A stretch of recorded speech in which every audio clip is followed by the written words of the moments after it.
আশা করি আমার কথা ক্লিয়ারলি ভাই শুনতে পাচ্ছ। হ্যাঁ, তো ইতিমধ্যে একজন বলেছো ভাই আমাদের তো কেমিস্ট্রি ক্লাস শেষ, সিলেবাসটাও শেষ, লেকচার শেষ।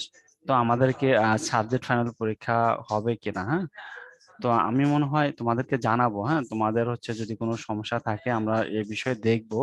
যেহেতু আমাদের পার্ট 3 ক্লাসটা এখনো শেষ হয় নাই, আর পার্ট 3 ক্লাসটা আমাদের মাত্র শুরু হবে। হ্যাঁ, 10 তারিখ থেকে শুরু হবে। আমি রুটিনটা ক্লাসে দিয়েছিলাম।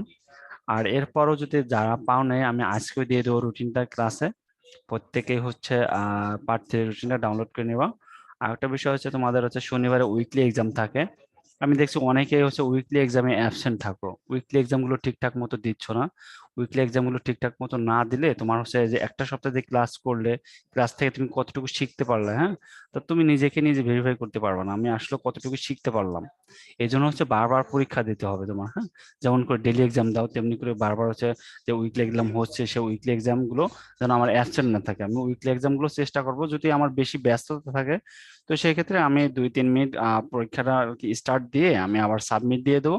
তাহলে দেখা যায় যে আমার প্রোফাইলে কোশ্চেন গুলো থেকে যাচ্ছে, আমি পরবর্তীতে এটা আমি পরীক্ষা দিতে পারছি নিজের মতো করে। ঠিক আছে ভাইয়া, তো আমরা সবাই তাহলে ক্লাসে এখন ফিরে যাই। যেহেতু আমাদের এখন ক্লাস টাইম, আহ তাহলে আমরা সবাই ক্লাসে মনোযোগ দেবো ঠিকঠাক মতো। আর হচ্ছে বিশেষ করে হচ্ছে অবাঞ্ছিত যেগুলো কোশ্চেন আছে বা কিউএনএ বক্সে লেখা যায় না বা হচ্ছে চ্যাট বক্সে, হ্যাঁ, এই ধরনের কোনো কোশ্চেন আমরা লিখবো না।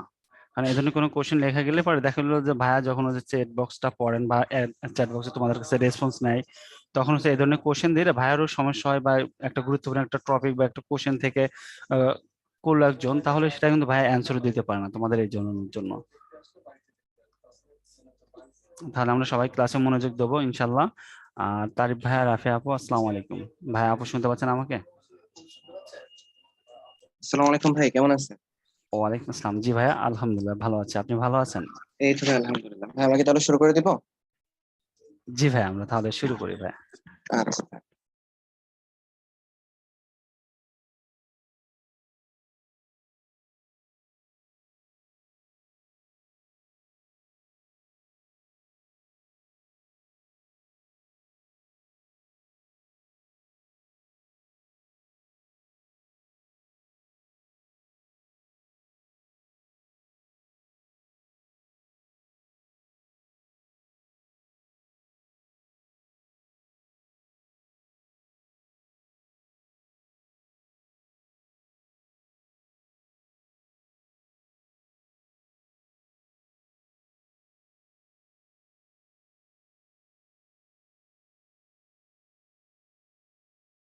আসসালামু আলাইকুম। কি অবস্থা পোলাপান, কেমন আছো সবাই? তোমাদের দিনকাল কেমন চলতেছে বলো? আচ্ছা, আমাদের সাথে কে কে চলে আসছে দেখি। আহ আমাদের সাথে চলে আসছে মিথিলা, চলে আসছে স্মৃতি, তাওহিদ, সামিহা, রনি।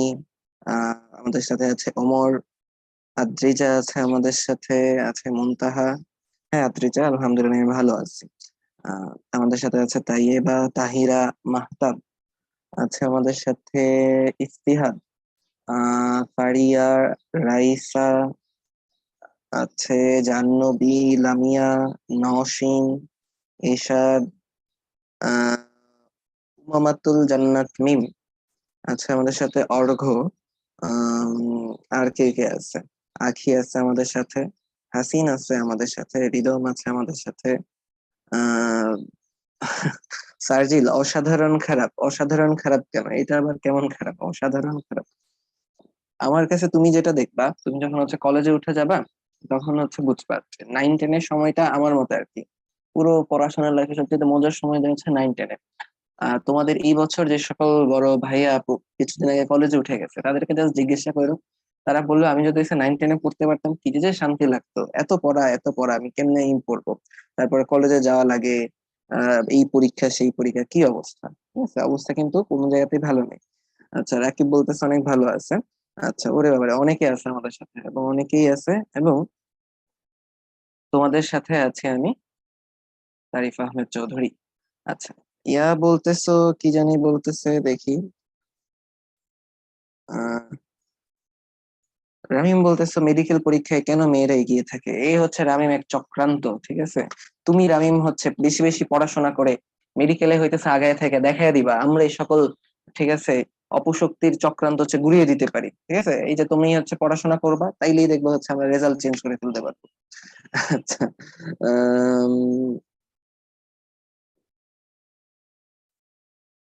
আচ্ছা এখন চলো। হ্যাঁ, এখন হইতেছে আমরা পড়াশোনার দিকে চলে আসি। আমাদের দেখো, উম এটা এই চ্যাপ্টারের লাস্ট ক্লাস। আমরা যেটা বলতেছিলাম এই চ্যাপ্টার শুরুতেই কিন্তু তোমাদেরকে বলে দিচ্ছিলাম চ্যাপ্টার 12-তে 3টা ক্লাস হবে। ফার্স্ট 2টা ক্লাসে আমরা বংশগতি পড়ছি, ডিএনএ কি, আরএনএ কি, জিন কি, এইরকম জিনিসপত্র এগুলা পড়ে ফেলছে। তারপরে এই সকল জিনে প্রবলেম হলে মেন্ডেলের সূত্র কি, এগুলা পড়ছিলাম। তারপর হচ্ছে জিনে প্রবলেম হলে বিভিন্ন রোগ টোগ হয়ে থাকে, তাহলে এগুলো আমরা পড়ে ফেলছিলাম। আজকে আমরা চ্যাপ্টারের বাকি যে অংশটা আছে বিবর্তন, এটা পড়বো। এবং দেখো বিবর্তন কিন্তু হইতেছে, দেখবে আজকের ক্লাসটা অনেকটা হচ্ছে ইতিহাসের মতো, গল্পের মতো, এরপরে কি হয়েছিল, মানুষজন কি দেখছিল না দেখছিল। আজকের ক্লাসে ওই হিসেবে চিন্তা করলে দেখবো হচ্ছে পড়াশোনা অনেক কম, বুঝতে পারতেছো? এই হ্যাঁ, ডারউইনের মতবাদ পড়বো এই আর কি। তো এই জাতীয় জিনিসপত্র যেগুলো আছে আর কি, যে আমাদের দেখবে আজকের ক্লাসে মোটামুটি গল্পের মধ্যে দিয়ে চলে যাইতেছে, এত কঠিন কঠিন পড়াশোনা নেই, তুমি মনোযোগ দিলে দেখবো ইজিলি ক্লাস শেষ হয়ে যাবে। ওকে। হ্যাঁ, যে তারপরে তো আর কি আছে, হ্যাঁ সিফাত, তারপরে তার অনেক কিছুই আছে। আচ্ছা, এবং দেখো আরেকটা জিনিস কি তোমরা খেয়াল করছো, আমাদের কিন্তু আর মাত্র 2টা চ্যাপ্টার বাকি, বায়োলজি 13 আর 14। এবং খুব সম্ভবত এই 2টা চ্যাপ্টারে 3টা ক্লাস তোমরা পাবা। 13-তে মেবি 2টা ক্লাস পাবা, 14 নম্বরে একটা ক্লাসে শেষ হয়ে যাবে, মানে আর 3টা বায়োলজি ক্লাস আছে। তাহলে ওই দিক থেকে চিন্তা করলে দেখবা যে আমরা কিন্তু জার্নি অনেক আগে থেকে শুরু করে দিয়েছিলাম। তোমাদের অনেকের সাথে কিন্তু জার্নি শুরু হয়েছে কি, কারো কারোর সাথে হয়তো ক্লাস 8 থেকেও শুরু হয়েছিল, কিন্তু বেশিরভাগের সাথে দেখা গেছিল হয়তো একদম সেই ক্লাস 9-এর ফ্রি ক্লাস থেকে।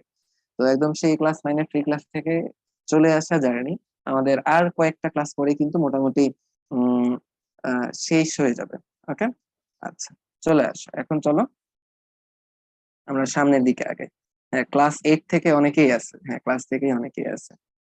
আচ্ছা চলো এখন আমরা আস্তে ধীরে, হ্যাঁ ইমোশনাল করে দিলাম। আচ্ছা, কাইন্দো না, কাইন্দো না কেউ। আমরা পড়াশোনা করি, পড়াশোনার পরে তোমরা কান্নাকাটি করো। ওকে। তাহলে এই চ্যাপ্টারে নিয়ে তো কি কি আছে বলেই ফেললাম, বংশগতি বিবর্তন নিয়ে আমরা পড়াশোনা করব। এখন দেখো লাস্ট দিনে পড়াশোনা করছো পোলাপান, বলো।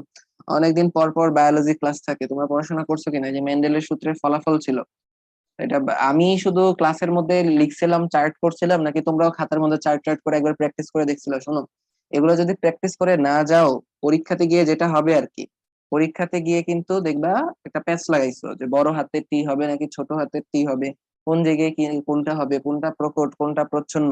দেখবা কিন্তু পরে 3:1, যে আমরা ফলাফল যেটা দেখছিলাম যে 3:1 এই রেজাল্ট যেটা আসে, এই রেজাল্ট কিন্তু পাবা না। তাহলে অবশ্য অবশ্যই কিন্তু তোমাদের এটা পড়ে ফেলা উচিত ছিল। আচ্ছা, পড়ে ফেলছো মোটামুটি সবাই, দেখা যায় হইতেছে পড়ে ফেলছো সবাই। আচ্ছা, ভালো কথা। এরপরে চলে আসো থ্যালাসেমিয়ার কারণ, লক্ষণ, চিকিৎসা। তাহলে দেখো থ্যালাসেমিয়ার কারণ আমরা পড়ছিলাম না, এটা কি ছিল, একটা অটোজোমাল রিসেসিভ ডিসঅর্ডার ছিল। অটোজোমের মধ্যে এটা চেঞ্জ হয়ে যেতেছিল জিন। তারপর আমরা কি দেখছিলাম, কি হয়, হিমোগ্লোবিনটা ঠিকঠাক মতো তৈরি হয় না, তাই লোহিত রক্তকণিকা এগুলো নষ্ট হয়ে গেছিল। তাহলে দেখো এগুলা যাওয়ার পর লক্ষণও কি ছিল বলো, তোমার হিমোগ্লোবিনের পরিমাণ কমে গেছে। তোমার দেখো এগুলো নষ্ট হয়ে গেছে তোমার বডিতে। তো দেখো অক্সিজেন পরিবহন করার কেউ নেই, তো এরকম টুকটাক লক্ষণ আমরা দেখতে পাচ্ছিলাম যে তুমি অসুস্থ হয়ে যাবা, ঠিকঠাক মতো কাজ টাজ করতে পারবে না, বা ব্লাড চেঞ্জ করা লাগবে, এই আর কি। তারপর দেখো চিকিৎসা কি ছিল, যেটা মাত্র বললাম যে ব্লাড চেঞ্জ করা লাগে কিছুদিন পর পর। এরপর আমরা কি বলছিলাম যে হিমোগ্লোবিন দেখো ভেঙে, যেহেতু হচ্ছে তার তোমার বডিতে হিমোগ্লোবিন ভেঙে যেতেছে প্রচুর পরিমাণে, হিমোগ্লোবিনের মধ্যে কিন্তু আবার আয়রন বা লৌহ থাকে। তো ওই আয়রন বা লৌহ তোমার বডির মধ্যে কিন্তু হচ্ছে জমা হইতে থাকে, তোমার বডিতে এটা জমা হইতে থাকে। তাই তোমার বডিতে অলরেডি অনেক আয়রন আছে, এর জন্য আমাদের এখান থেকে আর কোনো কিছু কিন্তু হচ্ছে তোমাকে নতুন করে বাইরে থেকে আয়রন জাতীয় খাবার না দেওয়াই উচিত। তাই রোগীকে আয়রন জাতীয় খাবার খেতে দেওয়া যাবে না। ওকে। আচ্ছা, তারপর এই আদ্রিজা রিলেটিভদের মধ্যে বিয়ে হলে বাচ্চাদের থ্যালাসেমিয়া হয় কেন, এটা মেবি লাস্ট দিন ক্লাসের একদম লাস্ট পার্টে কে যেন হচ্ছে হ্যান্ড রেজ করে কোয়েশ্চেনটা করছিল, আমার মনে হয় না তোমাদের ব্যাচে তো মেবি কোয়েশ্চেনটা করছিল না। আমাকে একটু কনফার্ম করে তো, যারা একদম লাস্টে কিউএনএ পর্যন্ত ছিল। আমি আর যতদূর মনে পড়ে আর কি, কাহিনী কিন্তু এটা ছিল। হ্যাঁ, হ্যাঁ, হ্যাঁ, এইখানেই করছিলাম, এইখানেই অ্যান্সার। এই যে অনেকে ইয়েস বলতেছে, ইয়েস বলতেছে মানে তারা ছিল, ঠিক আছে। আম, তো যেটা বলতেছিলাম আর কি, একদম লাস্টে কিন্তু এক্সপ্লেন করেছিলাম সুন্দর করে কেন ছেলে মেয়ে আত্মীয়দের মধ্যে বিয়ে হইলে জেনেটিক ডিসঅর্ডারের চান্সটা বেড়ে যায়। তো যেটা করবা একদম লাস্ট পর্যন্ত টেনে দেখবা, যারা কি লাস্টে কিউএন এর পার্টটাতে ছিল না, রেজ হ্যান্ড এর পার্টটাতে ছিল না, তারা একদম লাস্ট পর্যন্ত টেনে দেখে ফেলবা। ওকে। আচ্ছা, তাহলে চলে আসো। আচ্ছা হ্যাঁ, হয়তো কারো ব্যাচ চেঞ্জ হয়েছে, এরকম একটা ব্যাপার। আচ্ছা দেখি আজকে ক্লাসের লাস্টে টাইম থাকলে তোমাদেরকে আবার বুঝাই বলবো। তাহলে চলো আমরা মেইন পড়াতে চলে আসি। আমাদের জৈব বিবর্তন তত্ত্ব। বলো বলো, বিবর্তন বলতে কি বুঝো? বিবর্তন বলতে কি বুঝো বলো? তোমাদের মাথায় কার কি আইডিয়া? এর আগের ব্যাচে ছোট ছোট এক দুই একটা ওয়ার্ড বলতেছিল যে ভাই বিবর্তন মানে হয়তো এই জিনিসটা বোঝায়। এই তো যে আদ্রিজা বলতেছে চেঞ্জেস, সুমাইয়া বলছে চেঞ্জিং, এই যে ঈশাদ সুন্দর একটা ওয়ার্ড বলছে পরিবর্তন। আচ্ছা তাই বলতেছে ইভলিউশন। বিবর্তন ইংলিশ হচ্ছে ইভলিউশন। আচ্ছা তাহলে দেখো তোমাদের মোটামুটি চলে আসতেছে, তোমাদের মোটামুটি কথাবার্তা চলে আসতেছে যে দেখো বিবর্তন বলতে কি বোঝায়। বিবর্তন বলতে বোঝায় যে আস্তে আস্তে পরিবর্তন হইতেছে। খুবই এখন নর্মালি পরিবর্তন গুলো তো আমাদের চোখে ধরা পড়ে না। কাহিনী যেটা হয়, যদি অনেকদিন ধরে এরকম পরিবর্তন চলতে থাকে একটা জীবের মধ্যে, দেখা যায় ওই জীব চেঞ্জ হয়ে নতুন একটা প্রজাতি তৈরি হয়ে যায় বা নতুন একটা জীব তৈরি হচ্ছে, এটাকে আমরা মোটামুটি পরিবর্তন বলে। যেমন নর্মালি মনে হয় তোমরা এরকম একটা মিম বা এরকম একটা ছবি মোটামুটি সবাই দেখে আসছো, যে এরকম হচ্ছে বানর ছিল, এটা একটা ডারউইনের এরকম একটা মতবাদের কথা হয়েছে, তোমরা এরকম পড়ে আসছো, যদিও ডারউইন এটা বলে নাই যে বানর থেকে এরকম ডিরেক্টলি বলে নাই, তো বানর থেকে মানুষ চলে আসছে, যেটা দেখো সামারি ঘুরে ফিরে ওইটাই হয়। দেখো যে বানর ছিল, তারপর আস্তে আস্তে ধীরে এখান থেকে কি হয়ে গেছিল, মানুষ হয়ে গেছে। তাহলে দেখো এরকম যেটা আস্তে ধীরে ধীরে চেঞ্জ হয়ে, যেটা এটাকে আমরা বলতেছি আর কি বিবর্তনের মেইন কথাটা। এখন দেখো বিবর্তনের এই মেইন কথা এখন আজকের স্লাইড গুলোতে দেখবে একটু লেখা টিখা বেশি আছে। বইয়ের লেখাগুলো আমরা এখানে নিয়ে আসছি যাতে তোমাদের বুঝতে অনেকটা ইজি হয়ে যায়, পড়াটাও মোটামুটি ভাবে হয়ে যায়। এখন দেখো এই যে বিবর্তন হইতেছে, বিবর্তন কিন্তু অনেক আগের কাল থেকে, অনেক আদিম কাল থেকে চলে আসতেছে, এবং বিবর্তনের মাধ্যমে বর্তমান পৃথিবীতে আমরা কতগুলো প্রজাতি পাইতেছি? আমরা পাইতেছি 13 লক্ষ প্রাণী এবং প্রায় 4 লাখের মতো উদ্ভিদ পেয়ে যেতেছি। ওকে, এটা কিন্তু পরীক্ষাতে আসে এমসিকিউ, এবং এই ইনফরমেশনটা তোমরা চ্যাপ্টার ওয়ানেও কিন্তু পড়ছিলাম, মনে করে দেখো। চ্যাপ্টার ওয়ানে একদম শুরু দিকে কিন্তু ছিল যে আমাদের 13 লক্ষ প্রাণী আর কি ছিল বলতো, 4 লাখের মতো উদ্ভিদ ছিল। ওকে, আচ্ছা এই যে এত এত প্রাণী উদ্ভিদ ছিল, এখন মানুষ একটা টাইমে কি মনে করতো? মানুষ মনে করতো যে একদম আদিমকালে যে রকমের প্রাণী ছিল বর্তমানেও প্রাণীগুলো সেই রকমই আছে, এদের মধ্যে কোনো রকমের চেঞ্জ হয়নি। ঠিক আছে, এটা এরকম কোনো চেঞ্জ হয় নাই। কিন্তু হঠাৎ করে জেনোফেন নামক একজন বিজ্ঞানী ছিল, উনি হচ্ছে মাটি ঘোরাঘুরি করতে খুবই পছন্দ করতো। উনি যেটা করছিল আর কি, আমাদের এই মাটি ঘোরাঘুরি করে কতগুলো হচ্ছে তোমার জীবাশ্ম আবিষ্কার করেছিল। তোমরা জীবাশ্ম চিনো? ওই দেখো না যে মাটির নিচে থেকে ডাইনোসরের ফসিল আবিষ্কার করে, ফসিল তোমার হচ্ছে বের করে, অথবা হইতেছে প্রাচীন কোনো জীবের ধ্বংসাবশেষ ইয়া করে, তাহলে জীবাশ্ম তো মোটামুটি বলছো। তাহলে এখানে জেনোফেন যেটা করছিল, হঠাৎ করে কিছু জীবাশ্ম আবিষ্কার করছিল, জীবাশ্ম আবিষ্কার করে দেখে জেনোফেন তার আশেপাশে যে সকল জীব আছে ওইগুলোর সাথে এই জীবাশ্মগুলোর তেমন একটা মিল নাই। তার মানে কি বলতো, কিছু কিছু জীবাশ্ম পাইছিল যে কোনো মিল নেই, আবার কিছু কিছু জীবাশ্ম পাইছিল যেগুলোর সাথে কিছুটা হচ্ছে মিল আছে। তো হয়তো হুবহু সেম না, কিন্তু অনেকটা মিল আছে। তখন জেনোফেন এটা বুঝতে পারতেছিল যে, এই ব্যাপারটা বুঝতে পারছিল যে একটা টাইমে আমরা চারপাশে যে সকল প্রাণী দেখতে পাইতেছি এরা আসলে একটা টাইমে ছিল না, এই সকল উদ্ভিদ একটা টাইমে ছিল না, অন্য কোনো উদ্ভিদ ছিল। আস্তে আস্তে আস্তে আস্তে চেঞ্জ হয়ে কি হয়েছে, বর্তমানের উদ্ভিদগুলো তৈরি হয়েছে। বুঝতে পারতেছি? আচ্ছা হ্যাঁ, তোমাদের তো এই তোমাদের জীবাশ্ম আছে না, এই তোমাদের তো কেমিস্ট্রির মধ্যে ছিল জীবাশ্ম জ্বালানি, আমি তো ভুলেই গেছি, তোমরা তো জীবাশ্মের উস্তাদ। তোমাদের হচ্ছে যে জীবাশ্ম জ্বালানি আছে, তোমরা তো চাপটাই নামি জীবাশ্ম জ্বালানি, তোমরা তো ওগুলো জানো। আচ্ছা এখন চলে আসো, তুমি বায়োলজির একটা টপিক পড়তে যাবো, এখানে অ্যারিস্টটলের নাম আসবে না, তাইলে তো এসে বুঝবাই যে ওই টপিকের মধ্যেই ঝামেলা আছে। তুমি যেখানে যাও, বায়োলজি পড়ো, কেমিস্ট্রি পড়ো, ঘুরে ফিরে দেখবে অ্যারিস্টটলের নাম ঘুরে ফিরে কোথাও না কোথাও চলে আসে। তাহলে দেখো অ্যারিস্টটল কি করছিল। অ্যারিস্টটল এই ব্যাপারটা হয়েছে বলছিল যে জীব জগতের ভেতরে একটা শ্রেণীর জীব আরেকটা শ্রেণীর থেকে উন্নত, এক শ্রেণীর জীব হয়েছে কি আরেক শ্রেণীর জীব থেকে উন্নত। এবং অ্যারিস্টটল এই কথাটা বলছে যে আমাদের যে অনুন্নত যে সকল শ্রেণী আছে ওইটা থেকে আস্তে আস্তে পরিবর্তনের মাধ্যমে কি হইতেছে, উন্নত শ্রেণীগুলা তৈরি হইতেছে। অ্যারিস্টটল এভাবে মিল ঝিল দেখে এই কথাবার্তা বলছিল। ওকে, হ্যাঁ এই যে হ্যাঁ যে অ্যারিস্টটল বুঝছো যে বায়োলজির বাপ না, সে কিছু অনেক কিছুরই বাপ। অ্যারিস্টটলের সময় বুঝছো মানুষজনের তো জ্ঞান ট্যান কম ছিল, তো অ্যারিস্টটল বলছিল যে ধরো যে তোমাদের তো বলছিলাম maybe, যে দেখো যে এটা হইতেছে জীব, ঠিক আছে, এটার প্রাণ আছে। তারা বলছিল যে হ্যাঁ অ্যারিস্টটল বলছে এটা প্রাণ আছে, তাহলে অ্যারিস্টটল হচ্ছে বায়োলজির জনক। ঠিক আছে, তারপর বলছিল এই যে দেখো এটা হচ্ছে মুরগি, ঠিক আছে, এটা হচ্ছে, এটা আমরা মুরগি, এটা হচ্ছে প্রাণী বলবো। তারপরে যেটা বলছিল যে তাইলে এটা কি, অ্যারিস্টটল হইতেছে প্রাণীবিদ্যার জনক। আমি জানি না আসলে অ্যারিস্টটল প্রাণীবিদ্যার জনক কিনা, তবে কাহিনী মোটামুটি দেবে ঘুরে ফিরে এটাই হয়েছে, অ্যারিস্টটল এরকম টুকটাক কিছু বলছে, সে পুরোপুরি জনক হয়ে গেছে এই আর কি। তো এইখানে হ্যাঁ এটা একদম ফার্স্ট ক্লাসেই তোমাদেরকে এরকম বলছিলাম। আহ, হ্যাঁ আকিব, এখন অ্যারিস্টটল হইতে পারবা না? আচ্ছা দেখো এখন এটা নিয়ে আফসোস করে এখানে, হ্যাঁ তোমার মতো অনেকেই আফসোস করতেছো, তোর মতো আমিও আফসোস করতাম একটা টাইমে, অ্যারিস্টটল টাইমে জন্মাইলে এখন তো বাচ্চা কাচ্চার এটা অ্যারিস্টটল পড়তো না, এখানে পড়তো আর কি যে হচ্ছে তারিফস্টটল, যে এইগুলা বলে গেছে। কিন্তু কাহিনী হচ্ছে কি, আমরা এখনো পড়াশোনা করি না, অ্যারিস্টটলের টাইমে জন্মাইলেও পড়াশোনা করতাম না। তো দেখো আমাদের নাম এমনিও আসতো না এমনিও আসতো না, আমরা যেটা করতাম জমিতে গিয়ে হচ্ছে চাষাবাদ করতাম, ঠিক আছে। আমরা শ্রমিক শ্রেণীর মানুষ থাকতাম, আমাদেরকে দিয়ে কোনো কিছু হতো না। এখন তোমার মাথায় রাখা লাগবে যে যারা পড়াশোনা করতেছে ওই অ্যারিস্টটল টাইমে থাকলেও অ্যারিস্টটল পড়াশোনা করতো, এখন আসলে অ্যারিস্টটল পড়াশোনা করে দেখতে হচ্ছে কোনো কিছু আবিষ্কার করে ফেলছে, বুঝতে পারছো? তো এই জন্য যেটা বলতেছি আর কি, এখন পড়াশোনা করো, এখনো সময় আছে। পৃথিবীর তো সবকিছু আবিষ্কার হয়ে যায় নাই। পৃথিবীর তো এখনো সবকিছু আবিষ্কার হয়ে যায় নাই। আমরা হইতেছে আরো আবিষ্কার করার অনেক কিছু বাকি আছে। এই সার্জিল, পচানি তুই দিলাম, এটা তো হচ্ছে আমার নিজেকেও ইনক্লুড করেছি, আমার নিজেরও চিন্তা ভাবনা এরকম ছিল। পরে এটা রিয়েলাইজ করলাম আর কি, যে আগেও থাকলে আমি কিছু করতে পারতাম না, এখনো কিছু করতে পারতেছিলাম না। আচ্ছা চলো আমরা সামনের দিকে যাই। এই যে ইসমা, তুমি কোত্থেকে আসলে, এটা কোন চ্যাপ্টার? মানে তোমার কি স্মৃতিশক্তি লোপ পেয়ে গেছে? বাংলা ছবির মতো মাথায় দুইটা বাড়ি দিব তখন স্মৃতিশক্তি ফেরত আসবে। আমরা কোন চ্যাপ্টার পড়তেছিলাম? 12 নাম্বার চ্যাপ্টার, এটা হচ্ছে লাস্ট ক্লাস এটা। ওকে, আচ্ছা, এখন তুমি চলে আসো। এই যে এখন আমরা বিবর্তন কিন্তু অলওয়েজ চলতেছে, কিন্তু বিবর্তনে, হ্যাঁ ফ্রন্টালে বাড়ি দিব, ফ্রন্টালে বাড়ি দিব। আচ্ছা, তাহলে দেখো এই যে বিবর্তন যে চলে আসতেছে, কিন্তু বিবর্তনটা আমরা কেন বুঝতে পারি না, দেখো সুন্দর করে এখানে কিন্তু বলা আসছে যে বিবর্তন হলো একটা মন্থর এবং চলমান প্রক্রিয়া, বিবর্তনটা চলতেই আছে চলতেই আছে এবং খুবই আস্তে ধীরে চেঞ্জ গুলো হয়। এই কারণে আমাদের চোখে তো ধরা পড়ে না। তুমি আমি বাঁচি কত বছর, আমরা বাঁচি হয়েছে সর্বোচ্চ 70, 80, 100 বছর, কিন্তু বিবর্তন চলে হাজার হাজার লাখ লাখ বছর ধরে। তো এত বছর ধরে তো হচ্ছে আমরা দেখতে পাই না যে বিবর্তন আসলেই হইতেছে কিনা বা কতটুকু হইতেছে। তো এই কারণে এগুলো আমাদের চোখে ধরা পড়ে না, এবং এই কারণে হচ্ছে আমরা বিবর্তনটা একটু এভাবে বুঝতে পারি না। এবং বিবর্তনের মাঝখানে দেখবে আস্তে ধীরে কিন্তু সরল থেকে ধীরে ধীরে জটিল আমাদের একটা প্রাণী তৈরি হয়, বা জটিল একটা জীব বা উদ্ভিদ তৈরি হয়। যেমন দেখো, আমাদের সবার এটা তোমার মাথায় রাখা লাগবে, শুরুতে কিন্তু সমস্ত জীব একটা এককোষী প্রাণী ছিল, বুঝছো? সবার জীবনে সবাই একদম আদি যে সকল হচ্ছে জীব ছিল, সবাই কিন্তু এককোষী প্রাণী ছিল। এই এককোষী থেকে দেখো আস্তে ধীরে ধীরে হচ্ছে আমাদের বহুকোষী হয়েছে, বহুকোষী থেকে দেখো আস্তে ধীরে জটিল কত কিছু হয়েছে, উদ্ভিদ হয়েছে, প্রাণী হয়েছে, ছত্রাক হয়েছে, কত কাহিনী। তাহলে দেখো আস্তে ধীরে কিন্তু সরল থেকে জটিল হয়। তবে এটার কিছু ব্যতিক্রমও আছে, খুব কম সময়ের মধ্যে বিবর্তন হয়, মানে তুলনামূলক কম। ওইটাও আমাদের চোখে সকালে দেখবো এরকম, বিকালে এরকম আরেকটা কিছু হয়ে যাবে, ব্যাপারটা এরকম কিন্তু এরকম না, কিন্তু তুলনামূলক কিছুটা কম লাগে। আরেকটা ব্যাপার মাথায় রাখা লাগবে, যে অলওয়েজ যে সরল জীব থেকে যে জটিল জীব হবে এরকম না, যেটা হয়েছে জটিল জীব থেকে আস্তে ধীরে সরল জীবও তৈরি হয়েছে, বুঝতে পারছো?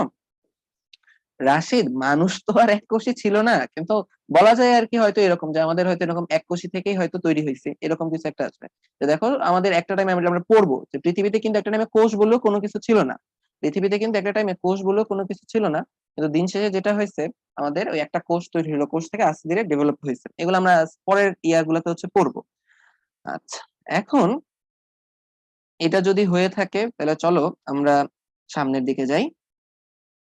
আচ্ছা, ও আচ্ছা, উদাহরণ কি জানতে চাইতেছো? আচ্ছা, উদাহরণের ক্ষেত্রে একটা উদাহরণ তোমাদের বইয়ে যেতে আছে, এই উদাহরণটা আমার খুবই ভালো লাগে, ওটা তোমাদের সাথে একটু ডিসকাস করি। সেটা হলো যে দেখো, এটা কিন্তু তোমাদেরকে বলছি যে এটা তো মোটামুটি বুঝছো যে সরল জীব থেকে জটিল জীব আসছে, এককোষী থেকে বহুকোষী হয়েছে। তো জটিল জীব থেকে আমাদের একটা সরল জীব হয়েছে, এটার উদাহরণ কি? তোমাদের বই দেখবে সুন্দর একটা উদাহরণ দেয়া আছে, যে আমাদের মেক্সিকাতে এক ধরনের মাছ পাওয়া যায় যার নাম হলো কেভ ফিশ, ঠিক আছে? মেক্সিকাতে এক ধরনের মাছ পাওয়া যায় যার নাম হলো কেভ ফিশ। তো ওই কেভ ফিশ কি করছে, সে একটা টাইমে হয়তো উপরের দিকে তোমার পানির উপরের দিকে থাকতো। তো ধীরে ধীরে সে কি করছে, একদম তোমার হইতেছে গভীরে গিয়ে, পানির একদম গভীরে গিয়ে, গুহার একদম গভীরে গিয়ে সে হইতেছে অন্ধকার গুহাতে থাকা শুরু করে দিচ্ছে। তো এখন তুমি মানে বলো, অন্ধকার গুহার মধ্যে কি আলো যায়? বলো, অন্ধকারে কি হইতেছে, বলো, কি গুহার মধ্যে কি আলো যায়? আলো তো যায় না।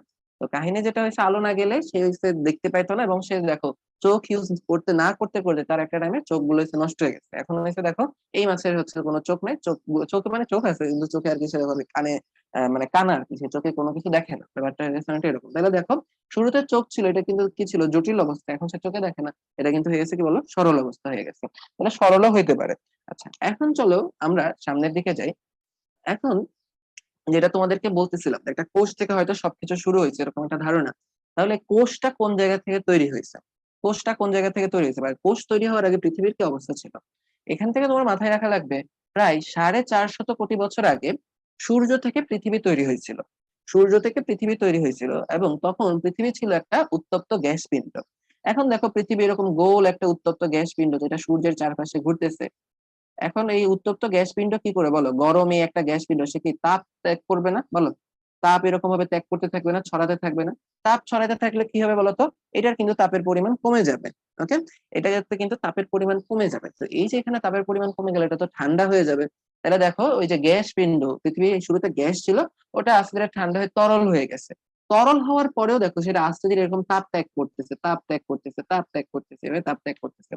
এবং তোমাদের কি খেয়াল আছে, গরম দুধ যখন তুমি ঠান্ডা করো, তখন যে ওটা উপরের যে একটা শক্ত একটা সর পড়ে, বলো, গরম দুধ যখন ঠান্ডা করো তখন কিন্তু আমাদের খেয়াল করবা যে উপরে কিন্তু দেখবা কিন্তু একটা শক্ত একটা সর পড়ে, এবং ওই যে সর পড়ে তোমার কিন্তু সর কি কঠিন না, সর কিন্তু কঠিন। তো এইরকম কাহিনী হয়েছে পৃথিবীর ক্ষেত্রেও, কাহিনী হয়ে গেছে এরকম। সে তরল ছিল এবং তরল থাকা অবস্থায় সে তাপ ত্যাগ করতেছিল, তাপ বিকিরণ করতেছিল। তাপ বিকিরণ করতে করতে উপরের পার্টটা শুরুতে ঠান্ডা হয়ে গেছে, উপরের পার্টটা শুরুতে ঠান্ডা হয়ে গেছে, এবং দেখো এটা তরল ছিল, ঠান্ডা হয়ে তখন কি হয়েছে, উপরের পার্টটা কঠিন হয়ে গেছে। ভেতরে কিন্তু এখন ওই যে উত্তপ্ত যে জ্বলন্ত গলন্ত লার্ভা, লার্ভা না সরি লাভা আর কি, ভেতরে কিন্তু এখন ওই যে লাভা টাভা আছে, ভেতরে কিন্তু এখনো তরল পদার্থ থাকতেছে। ওকে, তাহলে দেখো পৃথিবী এখন বর্তমানে এই স্টেটে আছে। এবং এই স্টেটে দেখো যে যেটা বললাম, বাইরের দিক থেকে ভেতরে ক্রমশ কঠিন হতে থাকলো, এবং এই অবস্থাতে তোমার জলীয় বাষ্প তো জমা হলো, এবং জলীয় বাষ্প গুলো মিলে কি তৈরি করলো, আকাশে তৈরি করলো মেঘ। এত এত মেঘ হয়ে গেল, ওই মেঘ থেকে তখন উড়াধুরা বৃষ্টি হইতেছে, এমন বৃষ্টি হওয়া হয়েছে, একদম হয়েছে ওই বৃষ্টির পানি জমে সমুদ্র হয়ে গেছে। আমরা দেখো আমাদের নর্মাল বৃষ্টির পানিতে রাস্তায় একটু পানি উঠলে হইতেছে, আমরা কত অভিযোগ করে, আর ওইখানে দেখো এমন বৃষ্টি হয়েছে, পৃথিবীতে সমুদ্র হয়ে গেছে বৃষ্টির ফলে। মানে বুঝতে পারতেছে কোন লেভেলের আমাদের হইতেছে আমাদের ইয়া বৃষ্টি হইলো। আচ্ছা, আচ্ছা বর্ণ, এখন এগুলো হইতেছে নাস্তিকদের বিশ্বাস, মুসলিমদের নয়। কারণ কাহিনী দেখো বইয়ে আছে, যাদের বিশ্বাসী হোক, তোমার বইয়ে আছে, এটা তো পড়া লাগবে, পড়া লাগবে না? তাহলে এখন চলো আমরা পড়ি, পড়া তো লাগবে, পরীক্ষাতে তো সৃজনশীল তো দেয়া লাগবে, তাই না? তো চলো হইতেছে আমরা পড়ে নিই। আচ্ছা এদিকে আসো। আচ্ছা, এখন চলে আসো, এই যে সমুদ্র হলো, এবং ধারণা করা হয় যে এই সমুদ্রের মধ্যেই সর্বপ্রথম কোষ তৈরি হয়েছিল, সমুদ্রের মধ্যে সর্বপ্রথম কোষ তৈরি হয়ে গেছিল। আচ্ছা এখন চলে আসো, আমরা এখন সামনের দিকে যাই। সমুদ্রের মধ্যে কিভাবে কোষ তৈরি হয়েছিল, এটা আমরা হইতেছে পরে কিভাবে কোষ তৈরি হয়েছিল, কোষ থেকে কি তৈরি হয়েছিল, এগুলো পরের স্লাইড গুলোতে আমরা পাবো।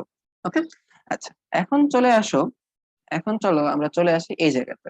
আর দেখো এই যে তোমরা হইতেছে ব্যাপারটা দেখো, ধর্মের ব্যাপারটাই কিন্তু আছে, যেটা প্রমাণ হয়েছে কি হয় না। আচ্ছা পোলাপান বলো, প্রমাণ হইলেই তুমি কি করবে, না হইলে তুমি কি করবে?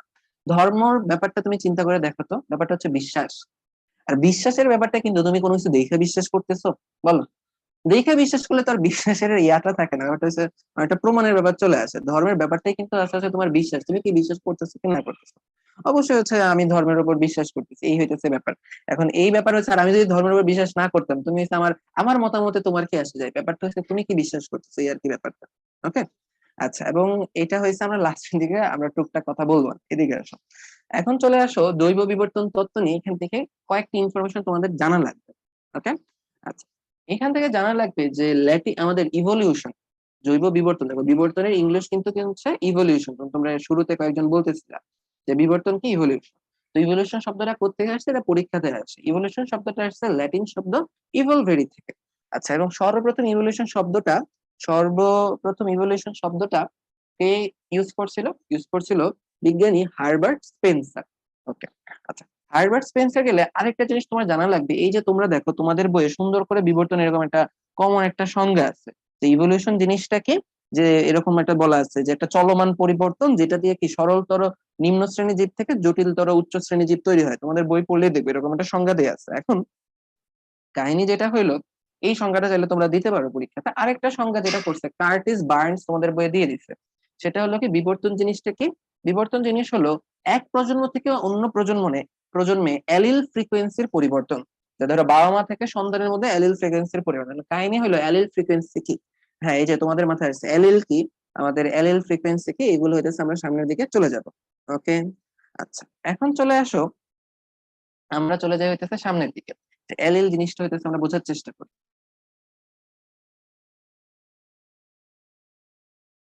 আচ্ছা, এখন বলো, লাস্ট দিন লাস্ট দিন আমরা এই কথাগুলো কি পড়ছিলাম, এই ছবিটা তোমাদেরকে দেখাইছিলাম না, খেয়াল আছে তোমাদের? লাস্ট দিনও কিন্তু স্লাইডে এই ছবিটা কিন্তু ছিল, এই ছবিটা ছিল। এখন দেখো তোমাদের, দেখো এরকম বলছিলাম না, হ্যাঁ যে আমার প্রিয় ছবি, রাতুল বুঝতে পারছে আমার কতগুলো ছবি আছে খুবই প্রিয়, এবং এটা অন্যতম প্রিয় একটা ছবি। দেখো তারপর বলে, এটা বলছিলাম না যে এটা 1 নাম্বার ক্রোমোজোমের জোড়া, 2 নাম্বার ক্রোমোজোমের জোড়া, এভাবে আমাদের 22 নাম্বার 23 নাম্বার ক্রোমোজোমের জোড়া, জোড়া আকারে ক্রোমোজোম থাকে। এই জোড়ার এই ক্রোমোজোমটা কার কাছ থেকে পাইছি, বাবার কাছ থেকে, তাই না? তারপরে কি বলছিলাম, এই ক্রোমোজোমটা কার কাছ থেকে পাইছি, মায়ের কাছ থেকে। এই ছবিগুলা ধরো আমি, আচ্ছা এটা পরে এই জায়গা থেকে, এখন ধরো বাবার এখান থেকে আমরা যে ক্রোমোজোমটা পাইছি, ধরো এখানে হয়তো লেখা আছে আমাদের চুলের রং হবে লাল। বাবার কাছ থেকে হয়তো ধরো লেখা আছে যে আমাদের এখানে চুলের রংটা হয়ে যাবে লাল। এবং এই জায়গাতে মায়ের এখানে যে ক্রোমোজোমটা আছে এখানে হয়তো লেখা আছে কি বলতো, যে আমাদের চুলের রং হয়ে যাবে বাদামি, চুলের রং হয়ে যাবে হচ্ছে বাদামি। এরকম বলছিলাম না লাজিম, কিন্তু আমরা দেখছিলাম যে এরকম তখন কি হবে, প্রকট প্রচ্ছন্নের ব্যাপার স্যাপার চলে আসে, অনেক কিছু আমরা লাস্ট ক্লাসে পড়ে ফেলছিলাম, তাই না? আচ্ছা, তাইলে দেখো এই জায়গাতে আমরা ধরো এটাই ধরো সেই বাবার সেই ক্রোমোজোমটা, বাবার সেই ক্রোমোজোমটা এখানেও চলে আসা হইতেছে, আমরা মায়ের সেই ক্রোমোজোমটা আঁকি। এবং যেটা তোমাকে বললাম বাবার ক্রোমোজোমের এইখানে লেখা আছে কি, আচ্ছা এখানে ব্ল্যাক দিয়ে দিছি, দেখো বাবার ক্রোমোজোমের এখানে লেখা আছে লাল হবে, মায়ের ক্রোমোজোমের এখানে লেখা আছে যে কি বাদামি হয়ে যাবে। আচ্ছা, এখন দেখি আমাদের সাথে কে কে আছে। আমাদের সাথে আছে রাকিব আছে, আমাদের সাথে আছে প্রমিত আছে। আচ্ছা, আমাদের সাথে রাকিব আছে আর আছে প্রমিত আছে। আচ্ছা, তাহলে এখানে আমি লিখে ফেলি রাকিব আর প্রমিত। বলো এই পোলাপান, বলো রাকিব আর প্রমিতের মধ্যে কি সম্পর্ক? আচ্ছা বলো, রাকিব আর প্রমিতের মধ্যে কি সম্পর্ক? রাকিব আর প্রমিতের মধ্যে সম্পর্ক হইলো যে এরা বন্ধু। ঠিক আছে, এরা বন্ধু কিনা বলো? সহপাঠী বা বন্ধু বলা যায় না? এদেরকে আমরা কি বলতে পারি, যে ক্লাসমেট বা সহপাঠী বা হইতেছে বন্ধু, এরকম কিছু কিন্তু আমরা বলে ফেলতে পারি, তাই না? আচ্ছা, তারপর ধরো এখানে উম আচ্ছা, এরপরে কে আছে, আর কাকে আমরা নিতে পারি দেখি। আচ্ছা, ধরে নেই আমাদের সাথে হচ্ছে আফরোজা আর আমাদের সাথে এটা হচ্ছে আয়শা। ঠিক আছে, খুব সুন্দর নাম, এ দিয়ে মিল আছে। আমাদের সাথে হচ্ছে আফরোজা আর আছে আমাদের সাথে আয়শা। ধরে নেই আফরোজা আয়শা এরা হচ্ছে বোন, এরা দুইজন বোন। তাহলে বলো আফরোজা আর আয়শার মধ্যে সম্পর্ক কি? এরা হলো বোন। তাহলে দেখো আফরোজাও আয়শার বোন, আবার কি দেখো আয়শাও কি আফরোজার বোন। এখানে গেছে দেখো রাকিব হচ্ছে প্রমিথের বন্ধু, আবার প্রমিত কি বলতো রাকিবের বন্ধু। এদের মধ্যে সম্পর্কটা কিন্তু অনেকটা এরকম। আচ্ছা, এখন তুমি আচ্ছা এতটুকু মাথায় রাখো, এতটুকু মাথায় রেখে স্টপ রাখো, তুমি এই ক্রোমোজোমটার দিকে চলে আসো। ক্রোমোজোমে তুমি বলো তো, এটা আমরা লাজিম পড়ছি না যে একই রকমের দুইটা জিন, একই বৈশিষ্ট্যের দুইটা জিন? তোমাদের কি খেয়াল আছে লোকাস পড়ছিলা, যে ক্রোমোজোমে যেখানে কোনো বৈশিষ্ট্য অবস্থান করে তাকে আমরা লোকাস বলে থাকি কিনা বলো? ক্রোমোজোমে যেখানে কোনো একটা বৈশিষ্ট্য অবস্থান করে তাদের লোকাস বলে থাকি। এখন তুমি এখানে খেয়াল করে দেখো তো, এই যে দুইটা জিন আমরা বলছিলাম না একই বৈশিষ্ট্যের জিন একই লোকাসে অবস্থান করে, খেয়াল আছে তোমাদের? বলো, একই রকমের একই লোকাসে অবস্থান করে, একই বৈশিষ্ট্যের জিন একই লোকাসে অবস্থান করে। তা পড়ছিলাম না, তাহলে দেখো এটা কিন্তু একই লোকাস। এখন তোমার মাথায় রাখা লাগবে একই লোকাসে অবস্থান করা একই বৈশিষ্ট্যের দুইটা জিন, একই লোকাসে অবস্থান করা একই বৈশিষ্ট্যের দুইটা জিন, এদের মধ্যে যে সম্পর্ক, এদেরকে একসাথে কি বলা হয়? এদেরকে বলা হয় অ্যালিল। এদেরকে আমরা কি বলি বলতো? অ্যালিল। এখানে যেমন এই দুইটার মধ্যে সম্পর্ক ছিল, এদেরকে আমরা কি বলতেছিলাম? এদের দুইজনকে বলতেছিলাম বন্ধু, এদেরকে কি বলতেছিলাম? বোন। এদেরকে আমরা কি বলবো? অ্যালিল। কথা বুঝতে পারছি? বলো, অ্যালিল কি বুঝতে পারছি বলো? অ্যালিল হলো একই লোকাসে অবস্থান করে থাকা একই বৈশিষ্ট্যের দুইটা জিনকে আমরা কি বলবো? অ্যালিল বলে থাকবো। কথা ক্লিয়ার কিনা? কথা ক্লিয়ার? ওকে, কথা ক্লিয়ার, অ্যালিল তাইলে হচ্ছে আমাদের ক্লিয়ার। আচ্ছা, এখন তুমি দেখো অ্যালিল যদি মোটামুটি ক্লিয়ার হয়ে যায়, তোমরা কি জানো যে তোমরা পোলার বিয়ার চিনো? পোলাপান বলো, পোলার বিয়ার চিনো কিনা? এই সারা, এই যে এখানে তো অ্যালিলের এক্সাম্পল চলে আসছে, যে আমাদের কি ছিল, দুইটা ক্রোমোজোম ছিল না, যে বাদামি আর লাল চুলের, এই যে দেখো বাদামি আর লাল এরা দুইজন হচ্ছে অ্যালিল। আচ্ছা হ্যাঁ, পোলার বিয়ার চিনো, যে মেরু ভাল্লুক বা শ্বেত ভাল্লুক। আচ্ছা, তোমরা কি জানো যে ওই পোলার বিয়ার সে হচ্ছে বাদামি ভাল্লুক বা কালো ভাল্লুক থেকে আসছিল? পোলার বিয়ারের উৎপত্তি বলা হয় সে বাদামি ভালুক বা কালো ভালুক থেকে আসছিল, এই আর কি ব্যাপার। আচ্ছা, তাইলে ধরো এখানে আমরা একটা পোলার বিয়ার আঁকার চেষ্টা করি, যে ধরো এটা হইলো তার হইতেছে মুখ, এটা হইলো ধরো তার হইতেছে পেট, এটা ধরো হচ্ছে তার চোখ, এইখানে ধরো এটা কিউট একটা হাসি দিয়ে রাখলো, এটা ধরো হচ্ছে তার কান। ঠিক আছে, এটা ধরো তার হাত, এটা ধরো হচ্ছে কি তার পা। ঠিক আছে, সুন্দর একটা ভালুক হয়ে গেছে। ঠিক আছে, হ্যাঁ তোমরা এগুলো এসে বুঝতে পারবে না, এগুলো উচ্চ মার্গের চিহ্নিত এই যে চিত্র, তোমরা এগুলো বুঝতে পারবে না, তোমাদের জন্য এই যে নিচে নাম লিখে দেওয়া লাগে, যে চিত্র ভাল্লুক, চিত্র ভাল্লুক, বুঝছো? আচ্ছা, এগুলো হয়েছে উচ্চ মার্গের চিত্র, সাধারণ মানুষজন বোঝে না। তোমরা পড়াশোনা করো, জ্ঞান অর্জন করো, ম্যাচুরিটি আসুক, তোমরা আস্তে ধীরে বুঝতে পারবে। তাহলে এটা ধরো হচ্ছে চিত্র ভাল্লুক। এবং ধরো এটা হলো আমাদের সেই কালো ভাল্লুক, এটা ধরো কি হলো, হলো আমাদের সেই কালো ভাল্লুক। আচ্ছা, এই যে কালো ভাল্লুকটা হয়ে গেল, এখন ধরো কালো ভাল্লুক বলো, সেও তো ডিপ্লয়েড প্রাণী, তাহলে দেখো সেও কি পাইছে, তার বাবার কাছ থেকে এরকম একটা ক্রোমোজোম পাইছে, মায়ের কাছ থেকেও কি পাইছে বলতো, এরকম একটা ক্রোমোজোম পাইছে, সেম দুইটা ক্রোমোজোম পেয়ে গেছে। এবং তার এখানে হয়তো লিখা ছিল, বাবার এখানেও তার কি লিখা ছিল যে তার গায়ের রং কি হবে, কালো।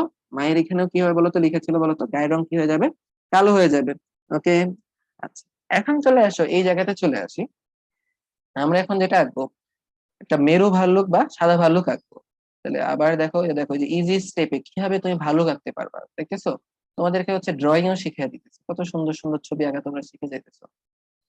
জীবনমুখী ক্লাস, জীবনমুখী ক্লাস আর বাকি নেই, আর আজকের ক্লাস বাদ দিলে 3টা জীবনমুখী ক্লাস আসবে। আচ্ছা দেখো তো, এখানে হইতেছে আমরা, এখানে হচ্ছে একটা ভাল্লুক এঁকে ফেলছি।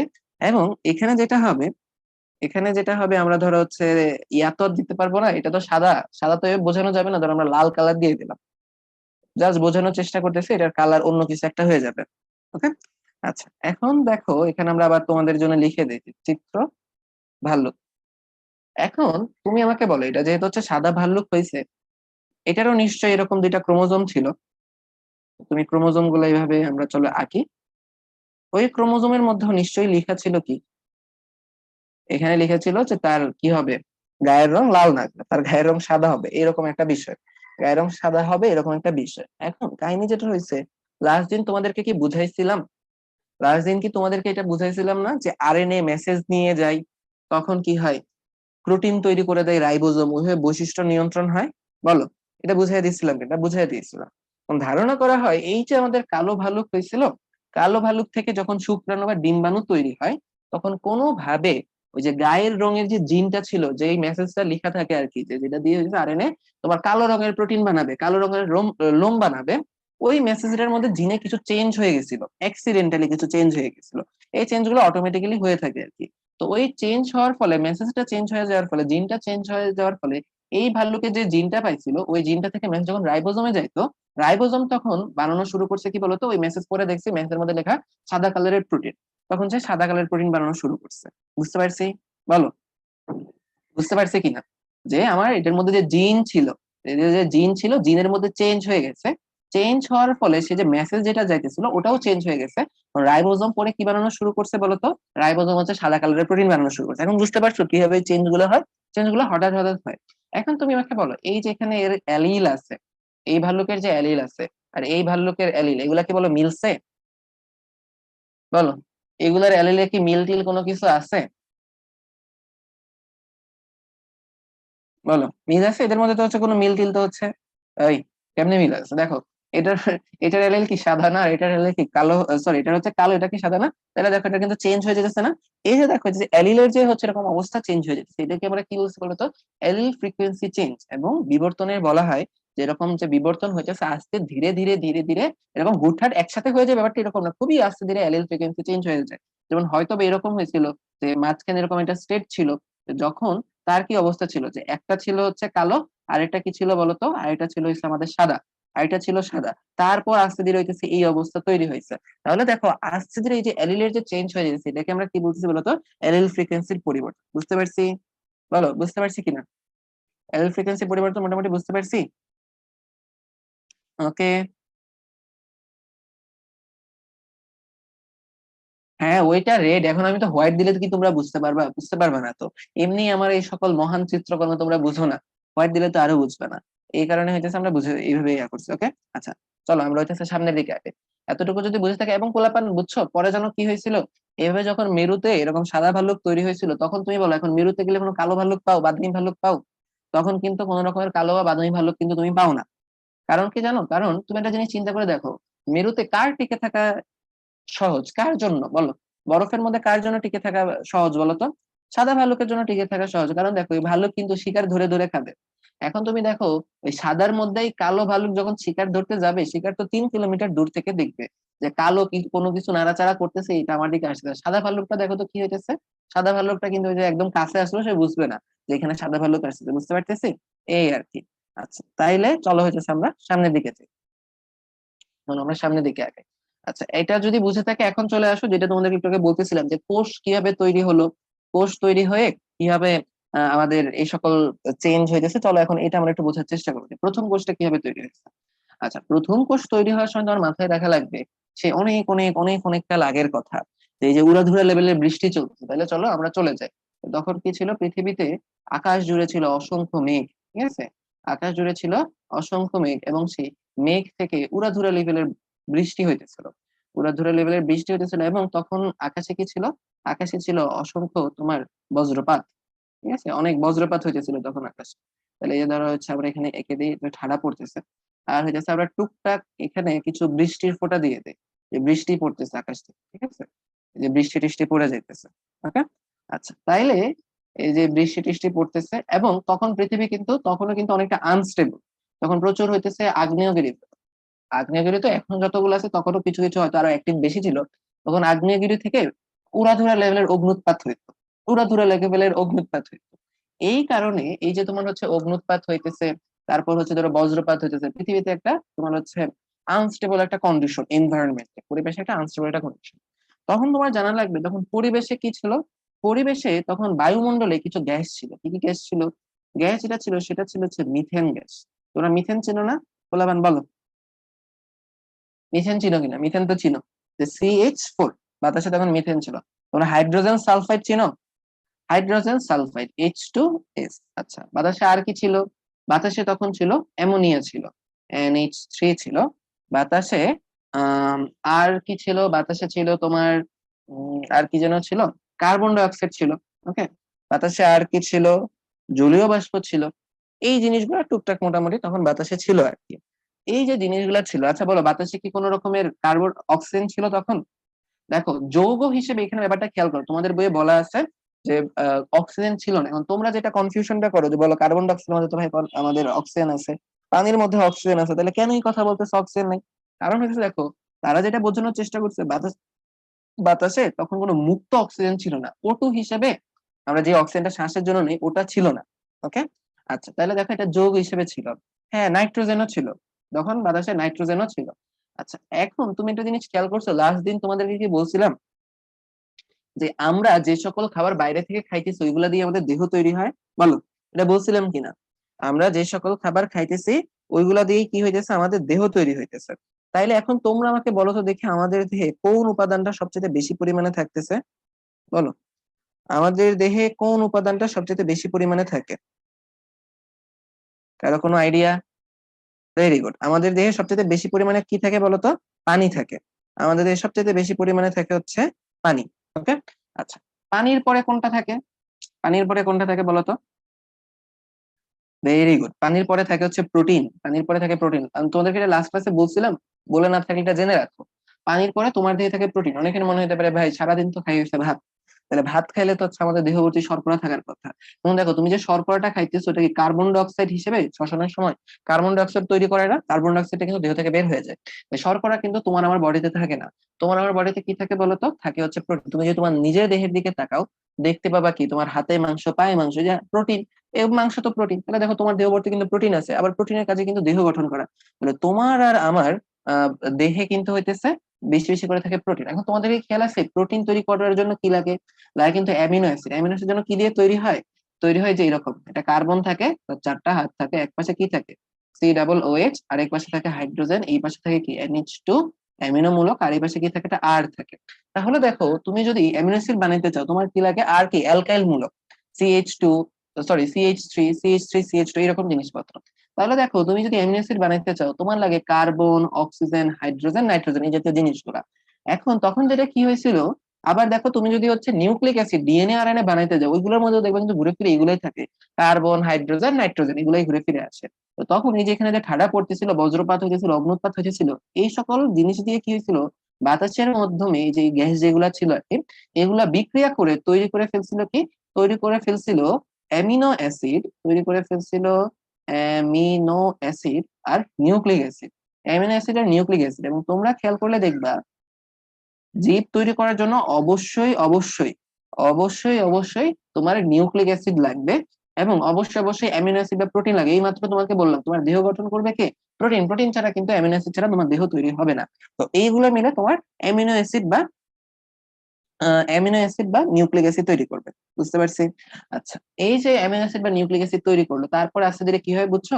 তারপর আস্তে ধীরে তৈরি হবে হচ্ছে তোমার, এগুলা মিলে তৈরি হয়েছিল একটা ভাইরাস, ভাইরাস থেকে তৈরি হয়েছিল একটা ব্যাকটেরিয়া, ব্যাকটেরিয়া থেকে তৈরি হয়েছিল প্রোটোজোয়া, প্রোটোজোয়া থেকে তৈরি হয়েছিল ধর হচ্ছে বহুকোষী প্রাণী। এইভাবে আস্তে ধীরে তোমার ডেভেলপমেন্টটা চলতেছিল। এখন এই ব্যাপারটা সায়েন্টিস্টরা কিন্তু ল্যাবের মধ্যে এক্সপেরিমেন্ট করে ব্যাপারটা পাইছে। এটা আগে একটা ধারণা ছিল যে হয়তো এভাবে তৈরি হয়েছে, কিন্তু সায়েন্টিস্টরা ল্যাবের মধ্যে এটা হচ্ছে এক্সপেরিমেন্ট করে পাইছে। তারা ল্যাবের মধ্যে কি করছে, এরকম একটা তোমার যিনি একটা সেট আপ করছে, সেট আপের মধ্যে যেখানে ছিল নিচে ছিল হচ্ছে পানি, তারা পানিকে তাপ দিচ্ছে, তাপ দিয়ে গরম করতেছিল।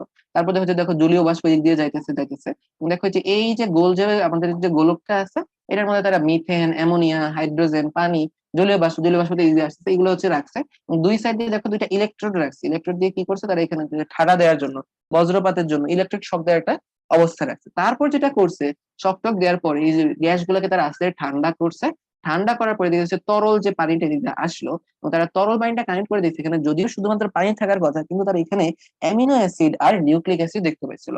তার মানে তারা বলছে যে হাইপোথিসিসটা দেওয়া হইতেছে এটা হয়তো কিছুটা হইতেছে, অনেকটা বলা যায় যে ঠিক, এই আর কি। ওকে, আচ্ছা এখন চলে আসো আমরা চলে যাইতেছে সামনের দিকে। তাহলে এই যে তোমাকে যেটা বললাম আর কি, যে আমাদের কিন্তু শুরুতে হয়ে গেছিল ভাইরাস তৈরি হলো, ভাইরাস থেকে হয়েছে ব্যাকটেরিয়া, ব্যাকটেরিয়া থেকে হলো প্রোটোজোয়া, প্রোটোজোয়ার পরে আস্তে ধীরে বহুকোষী অনেক জীব তৈরি হয়ে গেছে। ব্যাকটেরিয়া থেকে কি হয়েছে বলতো প্রোটোজোয়া, প্রোটোজোয়া থেকে আস্তে ধীরে অনেক বহুকোষী জীব তৈরি হয়েছে। যেমন দেখো এখানে কি হয়েছে বলতো, মাছ। ধারণা করা হয় কি মাছ থেকে তৈরি হয়েছে উভচর। এই যে দেখো এখানে ধরো এই মাছটা বলতেছে আর কত পানির মধ্যে থাকবো, শুনলাম উপরে নাকি হইতেছে মাটি নামক কি জিনিসপত্র জানি আছে, ওইখানে নাকি পানি নাই। ওকে, আমরা এক কাজ করি এখান থেকে ঘুরে টুরে চলে আসি। তো এই ধরো হচ্ছে মাটিতে চলে আসলো, মাটিতে এসে থাকা শুরু করলো, এই যে যে এটা, এটা দেখো হচ্ছে যে মাটিতে চলে আসলো, থাকা শুরু করলো। তো এই যে মাটিতে থাকলে ওর মন তো ধরো মাঝে মধ্যে পানিতে চলে যায়, যে পানির মধ্যে ঠিক আছে বন্ধু বান্ধব রাইখা আসছে, যে তারপর কি করতো মাঝে মধ্যে আবার পানিতেও ঘুরতে চলে যাইতো। তো এই যে কখনো সে মাটিতে থাকে কখনো পানিতে চলে যায়, এটার নাম কি গেছে বলতো উভচর। উভচর অনেক সময় থাকতে থাকতে বলছে না আমি হচ্ছে আর পানিতে যাব না, পানি আর ভাল লাগে না, আমি হচ্ছে এখন মাটিতেই থাকবো, বেশিরভাগ সময় মাটিতেই কাটাবো। তো এখানে কি হয়ে গেছে বলতো, সে তখন হয়ে গেছে সে সরীসৃপ, ওই যে বুকের ওপর ভর দিয়ে সে এখানে চলতেছে। ওকে, আচ্ছা, আচ্ছা তারপরে, হ্যাঁ, এই যে নাফিসা যেটা বলতেছে, মাছ হচ্ছে এই যে শুনতে পাইছে যে তারিফ ভাই ক্লাস নিতেছে, ক্লাস করতে বায়োলজি ক্লাস, জীবনমুখী বায়োলজি ক্লাস করতে চলে আসছে, বুঝছো? আচ্ছা, তারপরে চলে আসো, এই যে দেখো আস্তে ধীরে কি হয়েছে, এখান থেকে আমরা বলতে পারি যে চতুষ্পদী যেগুলো আছে ওইগুলা তৈরি হয়ে গেল। আচ্ছা, কারো কি কোনো আইডিয়া পাখি থেকে আসছে? হ্যাঁ দেখো, তারপরে দেখো মানুষ হইলো, মানুষ হওয়ার পর দেখো কত কষ্ট করে, মাথা এরকম এরকম ছিল, এরকম ছিল, মাথা বাঁকা ছিল, কত কষ্ট করে মানুষজন মাথা সোজা করছে। তারপরে এই যে দেখো তোমরা মাথাটা আবার নিচু করে ফেলতেছো মোবাইল দিয়ে দিয়ে, ঠিক আছে? আচ্ছা, এখন তোমরা আমাকে বলো, কেউ ডাইনোসরের মাংস খাইছো কেউ কখনো? বলো, কয়েকজন কারেক্ট অ্যান্সার দিয়ে দিছো। কেউ ডাইনোসরের মাংস খাইছো কখনো? কয়েকজন বলছো খাইছো, কয়েকজন বলছো খাও নাই। আচ্ছা, হয়তো ডাইনোসরের মাংস খাও নাই, কিন্তু তোমরা ডাইনোসরের ধর হচ্ছে চাচাতো ভাই, খালাতো ভাই, চাচাতো বোন, ফুফাতো বোন, মানে কাজিনদের মাংস খাইছো। ব্যাপারটা হয়ে গেছে অনেকটা এরকম। ওকে, কাহিনী যেটা হয়েছে, ধারণা করা হয় পাখি ডাইনোসর থেকে বিবর্তনের মাধ্যমে তৈরি হয়েছে। এখন চিন্তা করে দেখো ডাইনোসরের বিবর্তন নিয়ে তোমরা কি জানো? বলা হয় যে অনেক অনেকটা লাগে, যেরকম পৃথিবী ছিল একটা, ঠিক আছে, তখন পৃথিবীর মধ্যে কি থাকতো বলতো, ডাইনোসর থাকতো, এরকম একটা কথা ছিল। ওকে, ডাইনোসর থেকে হচ্ছে, হ্যাঁ ডাইনোসর থেকে মুরগি, যে বিবর্তনের কি অবস্থা দেখো, যে জটিল থেকে কি রকম অবস্থা হলো, মুরগির মধ্যে এখন ডাইনোসর হয়ে গেছে এই অবস্থা। তো দেখো অনেক অনেক কাল আগে এরকম পৃথিবী ছিল। তখন তোমরা এরকম পড়ছো না যে আকাশ থেকে একটা উল্কা চলে আসতেছিল? এরকম পড়ছো না যে আকাশ থেকে কি আসছে, যে একটা উল্কা আসতেছিল, যেরকম একটা উল্কা, এরকম হচ্ছে আগুনের মতো করে এটা হচ্ছে উল্কা আসতেছে। তো এই উল্কাটা, এখন তুমি আমাকে বলো, উল্কা ধরো একটা আসুক 10টাই আসুক, পুরো পৃথিবীর মধ্যে কি একসাথে আগুন ধরে গেছে যে সব ডাইনোসর মারা যাবে? বলো, পুরো পৃথিবীর মধ্যে তো নিশ্চয়ই উল্কা তো পড়ছে, ধরো এখানে পড়লে হয়তো সর্বোচ্চ এই জায়গাটার মধ্যে যত ডাইনোসর ছিল ওইগুলো মারা যাবে, সবগুলো তো ওইভাবে মরে নাই। কাহিনী যেটা হয়েছিল, পৃথিবীর অবস্থা কিন্তু তখনও কিন্তু অনেকটা আনস্টেবল, অগ্নুৎপাত হয়, উল্কাপাত হয়, এগুলা তখন যেটা ছিল একসাথে অনেকগুলো উল্কা পড়ে গেছিল, এবং তখন পুরো পৃথিবী, কালো ধোঁয়া, আর এই যে উল্কাপাতের ফলে যে ছাই তৈরি হয়েছিল ওই ছায়ে ঢেকে গেছিল। পুরো পৃথিবী অগ্নুৎপাতের ফলে কি হয়েছে বলতো, উল্কাপাতের ফলে এরকম ছায়ে ঢেকে গেছিল, ঠিক আছে? এরকম হচ্ছে ছাই দিয়ে ঢেকে গেছে। এখন তুমি আমাকে বলো, এরকম ছাই দিয়ে যদি আকাশে যদি এরকম ছাই দিয়ে ঢেকে যাবে, এবং এই ছাই কিন্তু বছরের পর বছর ছিল, কালো ধোঁয়া ছাই আকাশে কিন্তু বছরের পর বছর ছিল। এখন তুমি আমাকে বলো যে কালো কালো ধোঁয়া ছাই বছরের পর বছর থাকলে পৃথিবী থেকে কি সূর্যের কোনো আলো আসতে পারছে এটা ভেদ করে? বলো, তখন তো কি কোনো রকমের কিন্তু তখন কিন্তু কোনো রকমের সালোক সংশ্লেষণ হয় নাই। আচ্ছা, এখন তুমি একটা জিনিস চিন্তা করে দেখো, সালোক সংশ্লেষণ যদি না হয়ে থাকে তাহলে বলো কোনো রকমের খাবার তৈরি হয়েছে? কোনো রকমের কিন্তু খাবার তৈরি হয় নাই। দেখো, আমাদের সমস্ত খাবার উৎস কিন্তু দেখো সালোক সংশ্লেষণ। তুমি হয়তো এভাবে চিন্তা করে দেখতে পারো, তখন তোমার মাথায় রাখা লাগবে কিছু কিছু জীব ছিল, কিন্তু কিছু কিছু ডাইনোসরও ছিল, কারণ কি বিশাল আকারের কিছু ডাইনোসর ছিল যারা মেইনলি ডিপেন্ড করতেছিল গাছ, তারা মিলে হচ্ছে গাছ লতা পাতা খেয়ে বেঁচে থাকতো, বুঝছো? যারা মূলত গাছ লতা পাতা খেয়ে বেঁচে থাকে, এখন দেখো সালোক সংশ্লেষণ নাই, তারা তো ধরো হচ্ছে খাওয়া দাওয়ার অভাবে মারা যাইতেছে, ব্যাপারটা ছিল অনেকটা এরকম। আবার দেখো কিছু কিছু ডাইনোসর ছিল তারা মাংস টাংস খেয়ে বেঁচে থাকতো। এখন দেখো, ডাইনোসর যাদের মাংস খেয়ে বেঁচে থাকতো ওরাও তো হচ্ছে লতা পাতা খায়, তুমি চিন্তা করে দেখো, বাঘের কথা চিন্তা করো, সিংহের কথা চিন্তা করো, ওরা হরিণ খায়, হরিণের মাংস খায়, তারা হরিণ তো খাইতেছে গাছ। এখন যদি হয়েছে গাছ নতুন ভাবে সালোক সংশ্লেষণ তৈরি করতে না পারে, সালোক সংশ্লেষণ করতে না পারে, হরিণের সংখ্যা কমে যাবে, তো অটোমেটিকলি কিন্তু বাঘ আর সিংহ কিন্তু তখন মারা যাবে। তো ব্যাপার হইতেছিল যে সকল ডাইনোসর মাংস খাইতো তাদেরও খাবারের শর্টেজ দেখা দিচ্ছিল, তারাও কি ছিল বলতো, মারা যাইতেছিল। এই টাইমটাতে অ্যাডভান্টেজ কে পাইছিল? এই টাইমটাতে কিন্তু অ্যাডভান্টেজ পাইতেছিল আমাদের ছোট ছোট যে সকল ডাইনোসর ছিল এবং যে সকল ডাইনোসর উঠতে পারতো। যেমন ধরো তুমি একটা জিনিস চিন্তা করে দেখো, যে বিশাল এই ডাইনোসরটা, ধরো এটা যদি এটা ধরে নিই এটা ডাইনোসর, এই বিশাল একটা ডাইনোসরের বেঁচে থাকার জন্য কিন্তু প্রচুর তোমার হচ্ছে যে শাক লতা পাতা গাছ টাছ খাওয়া লাগতো। এখন ধরো ধরো পিচ্ছি এরকম গোল্লা সাইজের ধরো একটা ডাইনোসর আছে, বলো এটার কি এত খাওয়া দাওয়া করা লাগতো? নাকি এটা অল্প স্বল্প খাইলেই হইতো বলো? এটা কি তখন অল্প স্বল্প খাইলেই হয়ে যেত না? অল্প স্বল্প খাইলেই হয়ে যেত। তাই না, দেখবে ডাইনোসরের বিলুপ্তির কিন্তু এটা অন্যতম একটা বড় কারণ ছিল এটা, তারা সাইজে অনেক বড় ছিল, তাদের খাওয়া দাওয়া কিন্তু অনেক বেশি করা লাগতো, এবং খাবারের অভাবে কিন্তু তারা বিলুপ্ত হয়ে গেছে। বুঝতে পারতেছো? ছোট যে সকল ডাইনোসর ছিল তাদের কিন্তু দেখো, ছোট যে সকল ডাইনোসর ওরাও আস্তে ধীরে বিলুপ্ত ছিল, বেঁচে ছিল কারা, ছোট যে সকল ডাইনোসর উঠতে পারতো। ফার্স্ট কথা দেখো, তারা যখন হচ্ছে এই যে আঘাত করতেছিল উল্কাটা, তখন তারা দেখো মাটিতে ছিল না, যে সকল ডাইনোসর মাটিতে ছিল আঘাতেই তারা মারা গেছে, তখন তারা কই ছিল বলতো, আকাশে। তো ছোট যে সকল ডাইনোসর তারা যে আকাশে উঠতেছিল, তখন কিন্তু তাদের কোনো প্রবলেম হয় নাই। তোমরা দেখছো না, আইস এজ মুভিটা দেখছো? অ্যানিমেটেড মুভিটা, আইসিস অ্যানিমেটেড মুভিগুলো কিন্তু দেখতে পারো, ভালো আছে। ওইটার লাস্টে যেটা ছিল আর কি, কলিশন কোর্স মুভি বলে একটা লাস্টের এটা ছিল, ওইখানে এরকম ছিল না যে তোমার উল্কাপাত হইতেছিল, পৃথিবী ধ্বংস হয়ে যাবে, তখন মনে আছে যে কয়েকটা ডাইনোসর উঠতে পারতেছিল, এবং তখন কিন্তু ওরা কিন্তু বেঁচে ছিল, খেয়াল আছে তোমাদের? ওরা কিন্তু আসলে বেঁচে থাকার একটা পসিবিলিটি ছিল। তো এখানেও সেম কাহিনী, এরা যেহেতু আকাশে উঠতেছে, মাটিতে উল্কাপাত হইতেছে, তাদের কোনো প্রবলেম নেই, এরা উঠতেছে।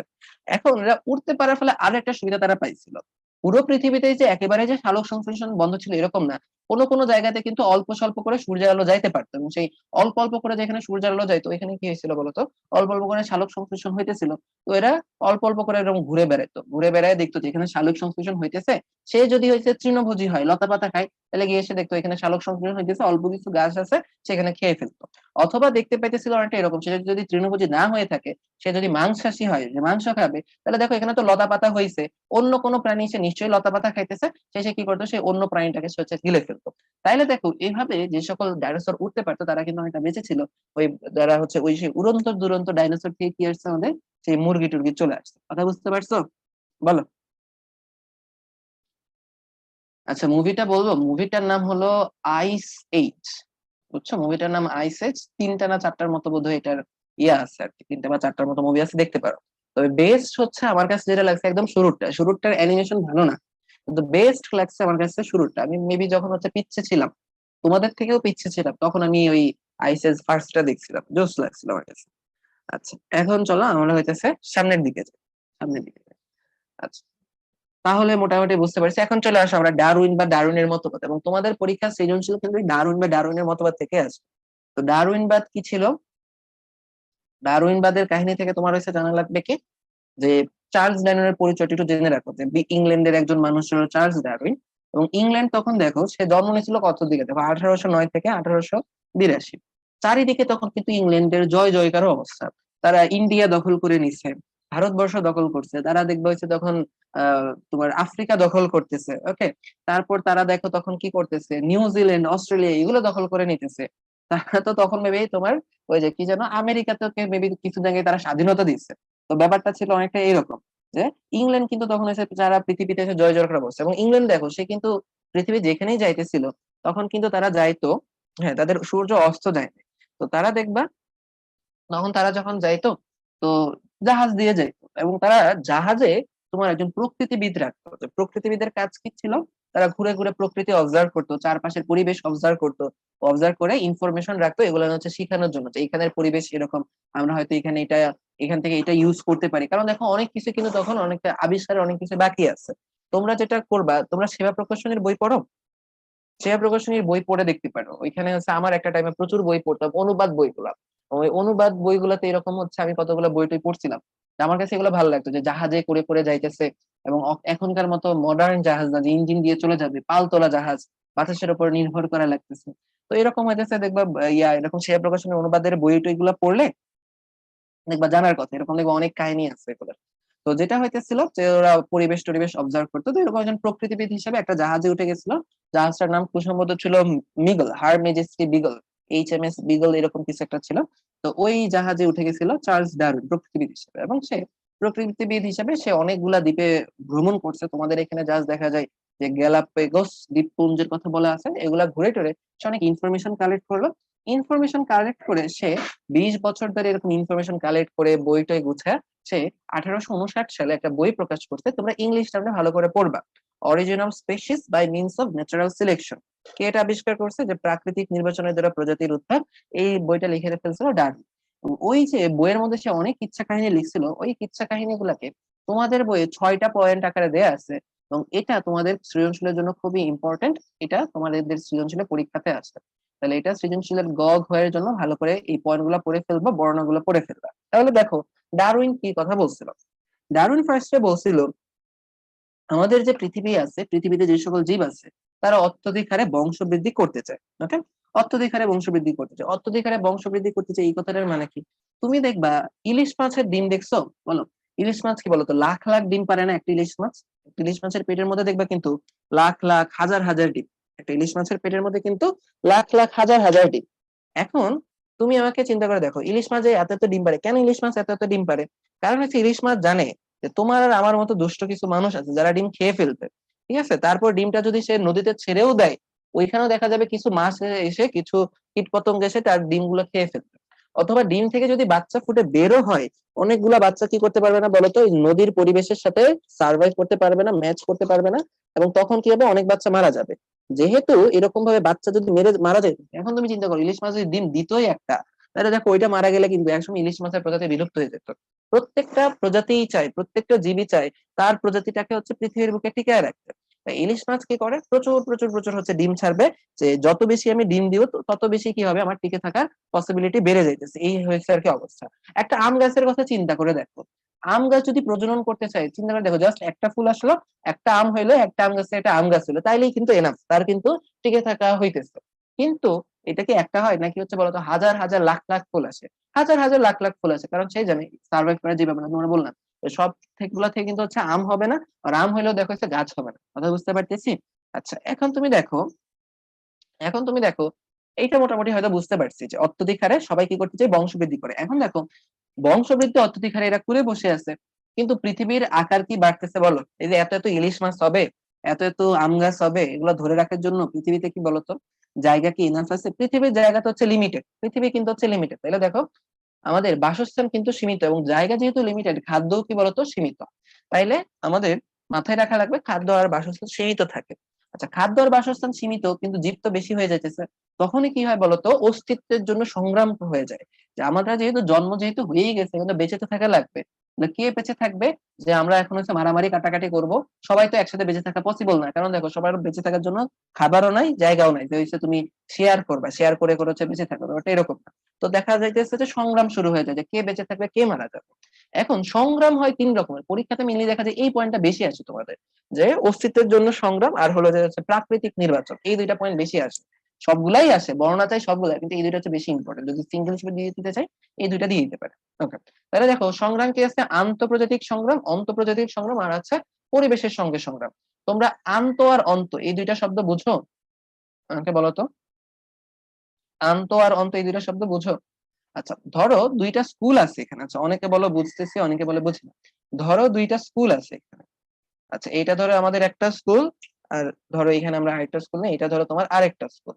আচ্ছা, এইটা ধরো আমার, আমি এখানে আমার স্কুলের নাম দিয়ে দিই, আমার স্কুল ছিল মৎস্য মডেল স্কুল এন্ড কলেজ। তো এটা ধরো নিলাম আমাদের মডেল স্কুল। মডেলের পাশে ধরো আছে আইডিয়াল, এটা হচ্ছে মডেলের পাশে ধরো আইডিয়াল স্কুল। এখন ধরো এই দুইটার মাঝে আমরা একটা ক্রীড়া প্রতিযোগিতার আয়োজন করলাম, এটা ক্রিকেট ম্যাচ। তাহলে এটার আমরা তুমি কি বলবো বলো তো? এটারে তুমি বলো, যেহেতু দুইটা স্কুলের মাঝখানে হইতেছে, এটা হবে আন্ত স্কুল আন্ত স্কুল ক্রীড়া প্রতিযোগিতা। বুঝতে পারতেছি? এটা হবে কি বলতো, আন্ত স্কুল ক্রীড়া প্রতিযোগিতা। দুইটা জেলার মধ্যে যখন ক্রীড়া প্রতিযোগিতা হয়, দেখছো না লেখা থাকে আন্ত জেলা ক্রীড়া প্রতিযোগিতা। একটা বাস যখন একটা জেলা থেকে আরেকটা জেলাতে যায়, তখন বলা হয় কি বলতো, আন্ত জেলা বাস সার্ভিস। দেখবা একটা ট্রেন যখন একটা জেলা থেকে আরেকটা জেলাতে যাইতেছে, তখন কি লেখা থাকে, আন্ত জেলা বা আন্ত শহর, এক শহর থেকে সে আরেক শহর যাইতেছে। ইন্টারসিটি, আন্ত মানে যেন কি বোঝায়, বোঝা হচ্ছে ইন্টার, যে দুইটা জায়গার মধ্যে যাইতেছে। কথা বুঝতে পারছি? বলো, কথা বুঝতে পারছি? আচ্ছা, এখন চলে আসা হচ্ছে অন্ত। এখন ধরো আমরা এই যে মডেল স্কুল আছে, মডেল স্কুলের দুইটা ক্লাসের মধ্যে, ক্লাস 9 আর কি আছে বলতো, ক্লাস 10, এই দুইটা ক্লাসের মধ্যে আমরা একটা ক্রীড়া প্রতিযোগিতা আয়োজন করছি। তাহলে বলতো এখানে আমরা কি বলতে পারি? এটারে তুমি কি বলতে পারো? দেখো, এটা কি একই স্কুলের মধ্যে হইতেছে না, মডেল স্কুলের মধ্যে? তাহলে এটাকে তুমি কি বলবে বলতো, অন্ত স্কুল ক্রীড়া প্রতিযোগিতা। যেহেতু এটা একই স্কুলের মধ্যে হইতেছে, এটাকে তুমি কি বলে ফেলবে বলতো, অন্ত স্কুল ক্রীড়া প্রতিযোগিতা। কথা বুঝতে পারছি? ওকে। আচ্ছা, অন্তঃস্কুল। আবার তুমি দেখো, যেহেতু অন্তঃস্কুলের দুইটা ক্লাসের মধ্যে হবে, এটা তুমি কি বলতো, আন্তঃ শ্রেণী বলতে পারো না? বলো, এটাকে তুমি আন্তঃ শ্রেণী বলতে পারো কিনা, যেহেতু দুইটা শ্রেণীর মধ্যে হইতেছে। কথা ক্লিয়ার? তাহলে অন্তর আন্ত ক্লিয়ার। অন্তর ইংলিশ হলো ইন্ট্রা, অন্তর ইংলিশ হলো হচ্ছে ইন্ট্রা, আর এটা হলো ইন্টার। কথা ক্লিয়ার? ওকে, তাহলে ক্লিয়ার। তাহলে দেখো, আন্তঃপ্রজাতিক সংগ্রাম এটা কি, যে একটা জায়গাতে তুমি কি পাবা বলতো, হচ্ছে তুমি পোকা পাবা, কীট পতঙ্গ পাবা। পোকাকে কে খেয়ে ফেলে বলতো? ব্যাঙ খেয়ে ফেলে। ব্যাঙকে কে খেয়ে ফেলে বলতো? খেয়ে ফেলে হচ্ছে তোমার সাপ খেয়ে ফেলে। সাপকে কে খাবে বলো? পাখি। তাইলে দেখো, এরা হচ্ছে আলাদা আলাদা প্রজাতি, এবং দেখো এদের মধ্যে কিন্তু বেঁচে থাকার জন্য একটা সংগ্রাম চলতেছে। কে কাকে খাবে, কে কাকে খেয়ে বেঁচে থাকবে। তাহলে দেখো, আলাদা আলাদা প্রজাতির মধ্যে এই যে বেঁচে থাকার জন্য সংগ্রাম, এটাকে আমরা কি বলতেছি, আন্তঃপ্রজাতিক সংগ্রাম। ওকে। আচ্ছা, এরপর তুমি চলে আসো হচ্ছে অন্তঃপ্রজাতিক সংগ্রাম। অন্তঃপ্রজাতিক সংগ্রাম কি? ধরো, এটা হচ্ছে, ধরো আমরা একটা জায়গা নিলাম, এই জায়গাতে কতগুলা হরিণ আছে, ঠিক আছে? এই জায়গাতে কতগুলা হরিণ আছে। তো চলো এখানে আমরা একটা হরিণ এঁকে ফেলি। এই যে দেখো, আমরা এখানে সুন্দর করে একটা হরিণ এঁকে ফেললাম। তো এটাই হলো আমাদের সেই হরিণ।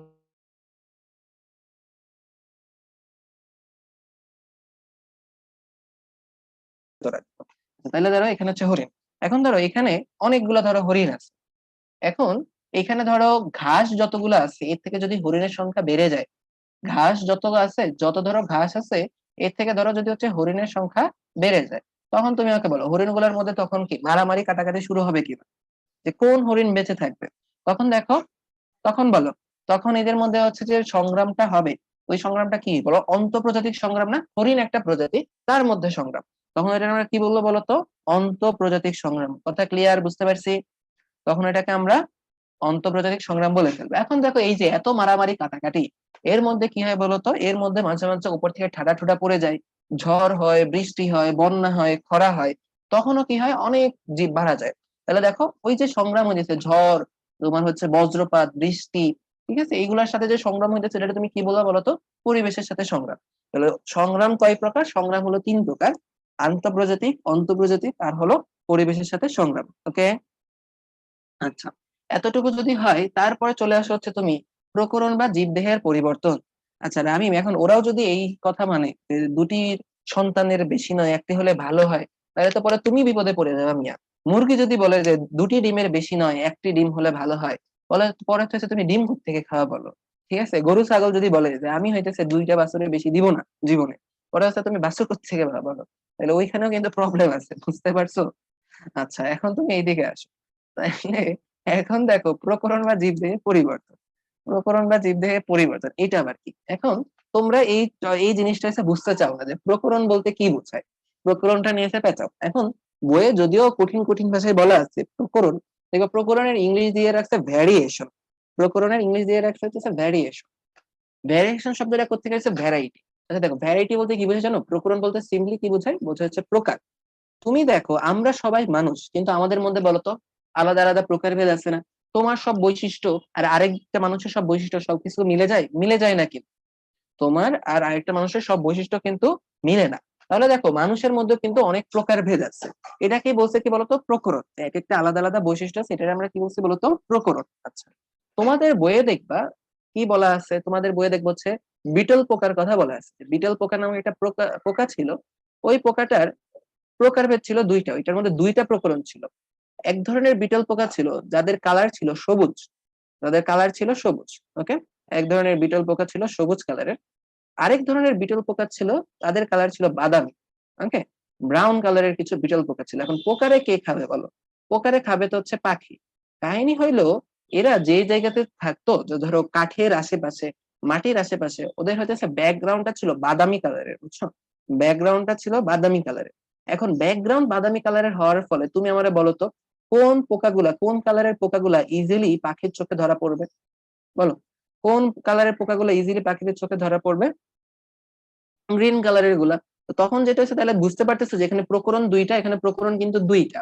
এবং কাহিনী যেটা হয়েছে, পোকাগুলো এসে, সরি, পাখিগুলো এসে এই সবুজ পোকাগুলাকে তারা ইজিলি খেয়ে ফেলতো। তাহলে সবুজ পোকাগুলা খেয়েছে বলতো একসময় বিলুপ্ত হয়ে গেছে, সবুজ পোকাগুলো বিলুপ্ত হয়ে গেছে।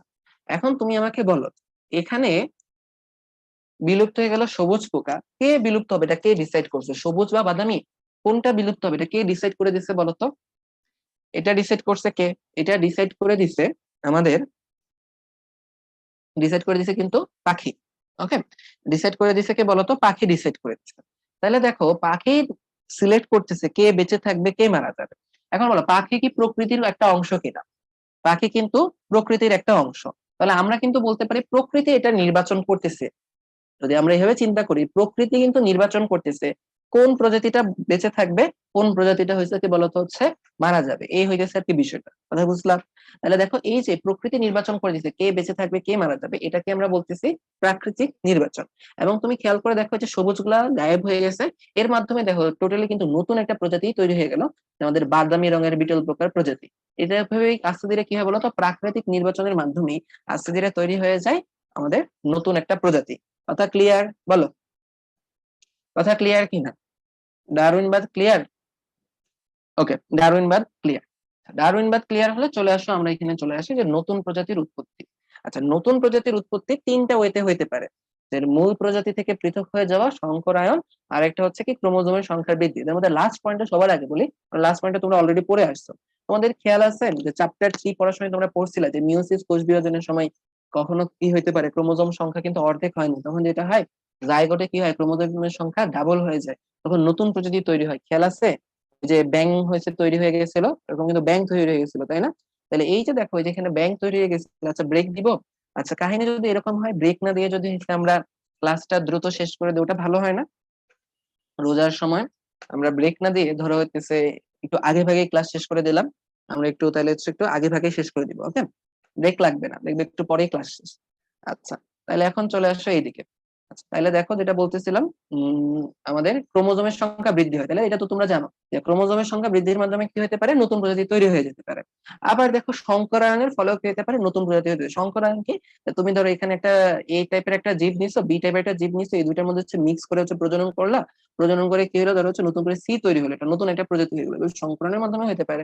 আবার যেটা হতে পারে কি, মূল প্রজাতি থেকে পৃথক হয়ে যাওয়ার ফলে কি হতে পারে বলো, নতুন একটা প্রজাতি হইতে পারে। যে ধরো এখানে ধরো এক দল হয়ে যাচ্ছে, একটা ধরো একটা জীবের একটা প্রজাতি ছিল এখানে, ধরো এখানে জীবের একটা প্রজাতি ছিল।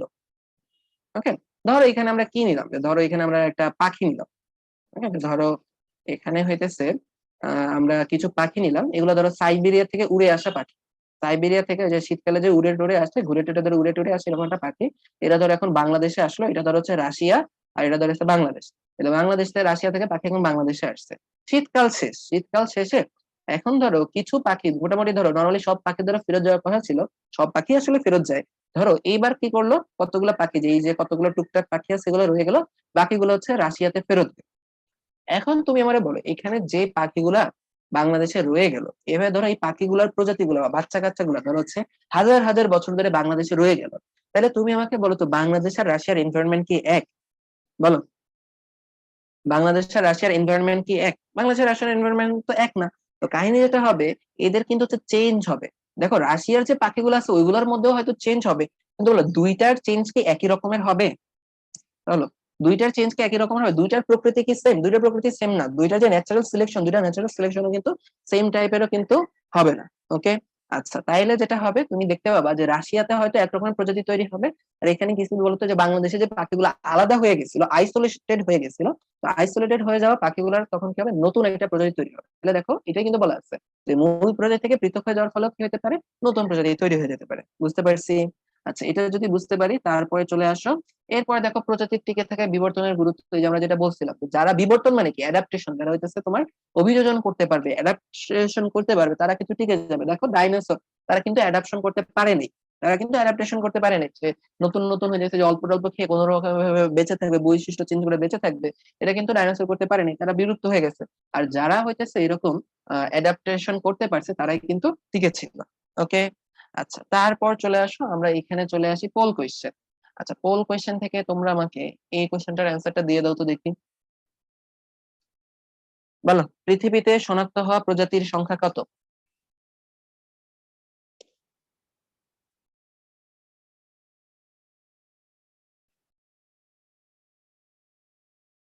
বলো কতগুলো প্রজাতি আছে। এটা কিন্তু বলছিলাম যে পরীক্ষার জন্য খুবই ভালো রকমের ইম্পর্টেন্ট, পরীক্ষাতে চলে আসে। তাহলে পোলটা এন্ড করে দেই। পৃথিবীতে শনাক্ত হওয়া প্রজাতির সংখ্যা হলো প্রায় 4 লাখ। প্রাণী কত? 13 লাখ। এরপর তোমরা আমাকে বলো, খুবই ইজি ইজি পোল। এই বইটা কে লিখছে? Origin of species by means of natural selection.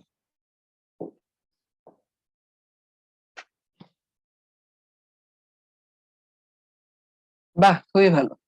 মানে এখানে একটা মাত্র বইয়ের কথাই বললাম, হ্যাঁ ডারউইনের নামটাই বললাম, এখানে তোমরা হইতেছে ল্যামার্কের নাম আজকে আমরা আনি নাই, ল্যামার্কের নাম তোমরা বাবা কলেজে গিয়ে তোমরা ল্যামার্ক শুদ্ধ দাগায় ফেলছো কয়েকজন। বাহ। আচ্ছা, এটা বলো দেখি, অস্তিত্বের জন্য সংগ্রাম কতভাবে হতে পারে?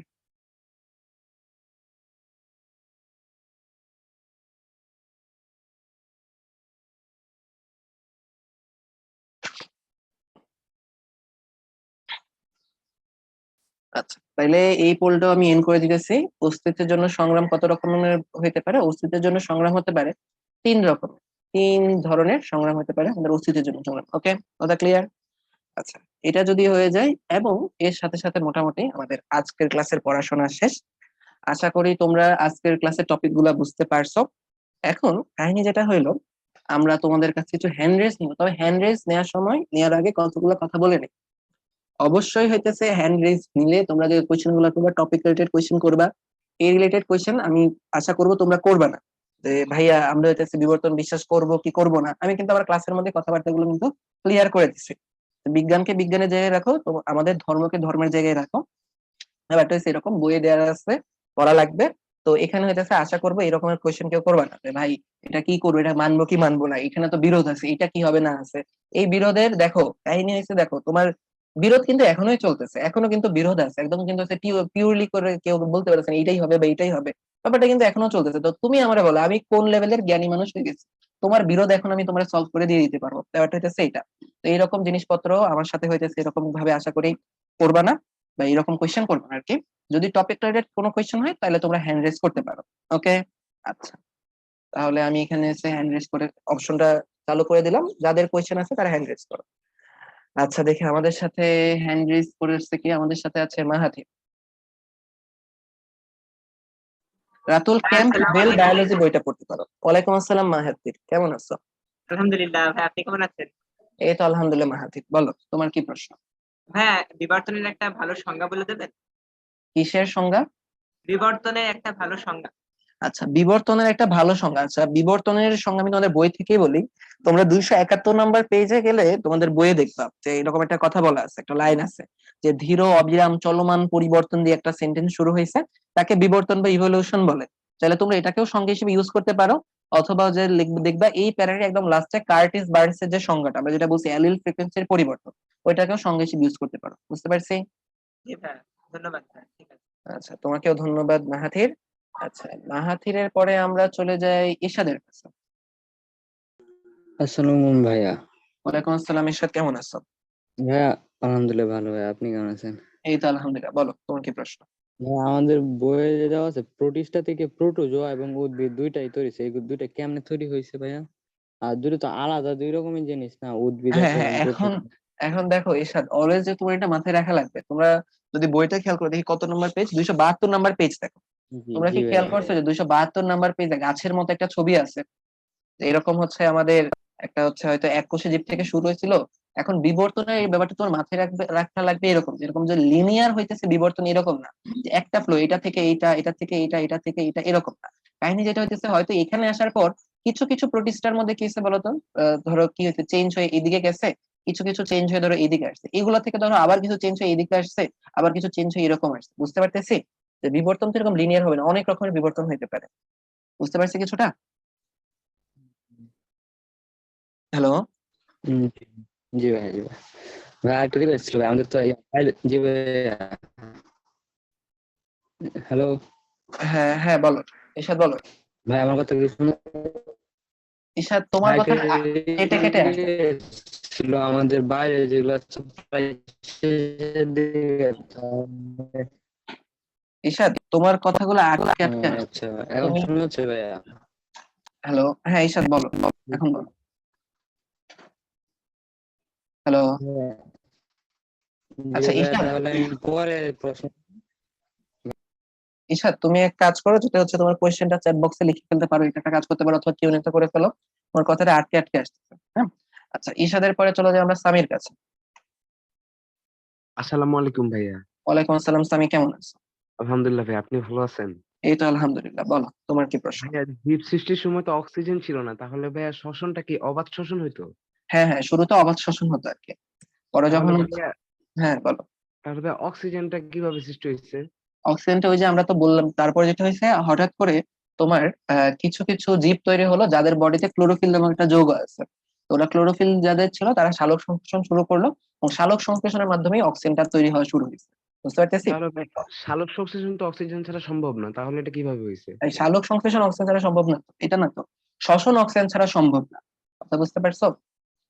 শ্বসন হুম। অক্সিজেন ছাড়া সম্ভব না। সালোক সংশ্লেষণের জন্য কি লাগবে? শুধু কার্বন ডাই অক্সাইড লাগবে আর পানি লাগবে। ওটা থেকে এসে হচ্ছে গ্লুকোজ বানাবে আর অক্সিজেন বানাবে।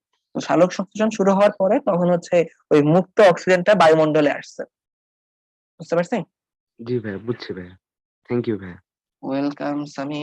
আচ্ছা, আচ্ছা সামির পরে আমরা চলে যাই হইতেছে, কার কাছে যাই? বর্ষ। ভাইয়া আদাব।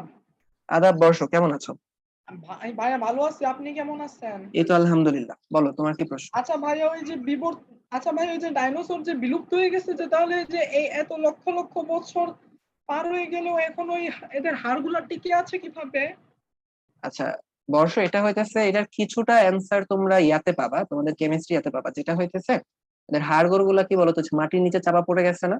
মাটির নিচে চাপা পড়ে গেছে, এবং উপরে দেখো ব্যাপারটা গেছে এরকম যে উপরেও মাটি নিচেও মাটি, এবং যেটা হয়েছে ওই তুমি দেখবা অনেক ক্ষেত্রে এটা বলা আছে যে চাপা পড়ে যে উপরে যে মাটি বা হইতেছে পাথরের যে লেয়ার গুলা পড়ছে ওগুলো শক্ত হয়ে গেছে। আলটিমেটলি দেখো হাড়গোড় নষ্ট হওয়ার জন্য কি ছিল, এখানে হচ্ছে কিছু ব্যাকটেরিয়া এসে অ্যাটাক করা লাগতো। ব্যাকটেরিয়া অ্যাটাক করে এগুলো পচাবে টচাবে, এরকম কিছু কন্ডিশনের দরকার ছিল। এখন দেখো ওইরকম তো আর সিচুয়েশন হইতেছে না, ওই হাড়গোড় গুলো ইনটেক্ট আছে, দেখো মাংস টাংস কিন্তু ঠিকই পচে যাচ্ছে। বুঝতে পারছি? হ্যাঁ, আর ভাইয়া বিবর্তনের পক্ষে কি কোনো প্রমাণ আছে? বিবর্তনের পক্ষে এখন দেখো এগুলো হইতেছে প্রমাণ, যদি তুমি ঘাটাঘাটি করো কিছু প্রমাণ তো হচ্ছে তুমি অনলাইনে পাবে। প্রমাণ তো আছে কিছু কিছু প্রমাণ। প্রমাণের ব্যাপারটা হইতেছে তারা যেটা দাবি করবে আর কি, যে এরকম আমাদের হচ্ছে এরকম দেখতে পাইছি, এটার পরে আমরা এরকম দেখতে পাইছি, তাহলে এগুলো আমরা কানেক্টেড করতে পারি, তার মাধ্যমে এভাবে আমরা বলতে পারি যে এটা থেকে এটা আসছে, এরকম প্রমাণ তুমি পাবা, বিবর্তনের এরকম প্রমাণ অবশ্যই পাবা। জি ভাইয়া, বুঝছি, থ্যাংক ইউ। আচ্ছা ধন্যবাদ তোমাকেও, বর্ষ। বর্ষের পর আমরা চলে যাই কার কাছে? চলে যাই আমরা নাফিসার কাছে। আসসালামু আলাইকুম।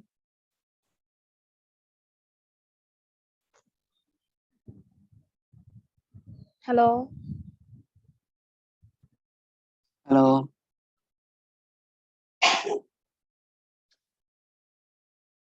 হ্যালো? আচ্ছা নাফিসা, তোমার কথাটা শুনতে পাচ্ছি না। হ্যালো?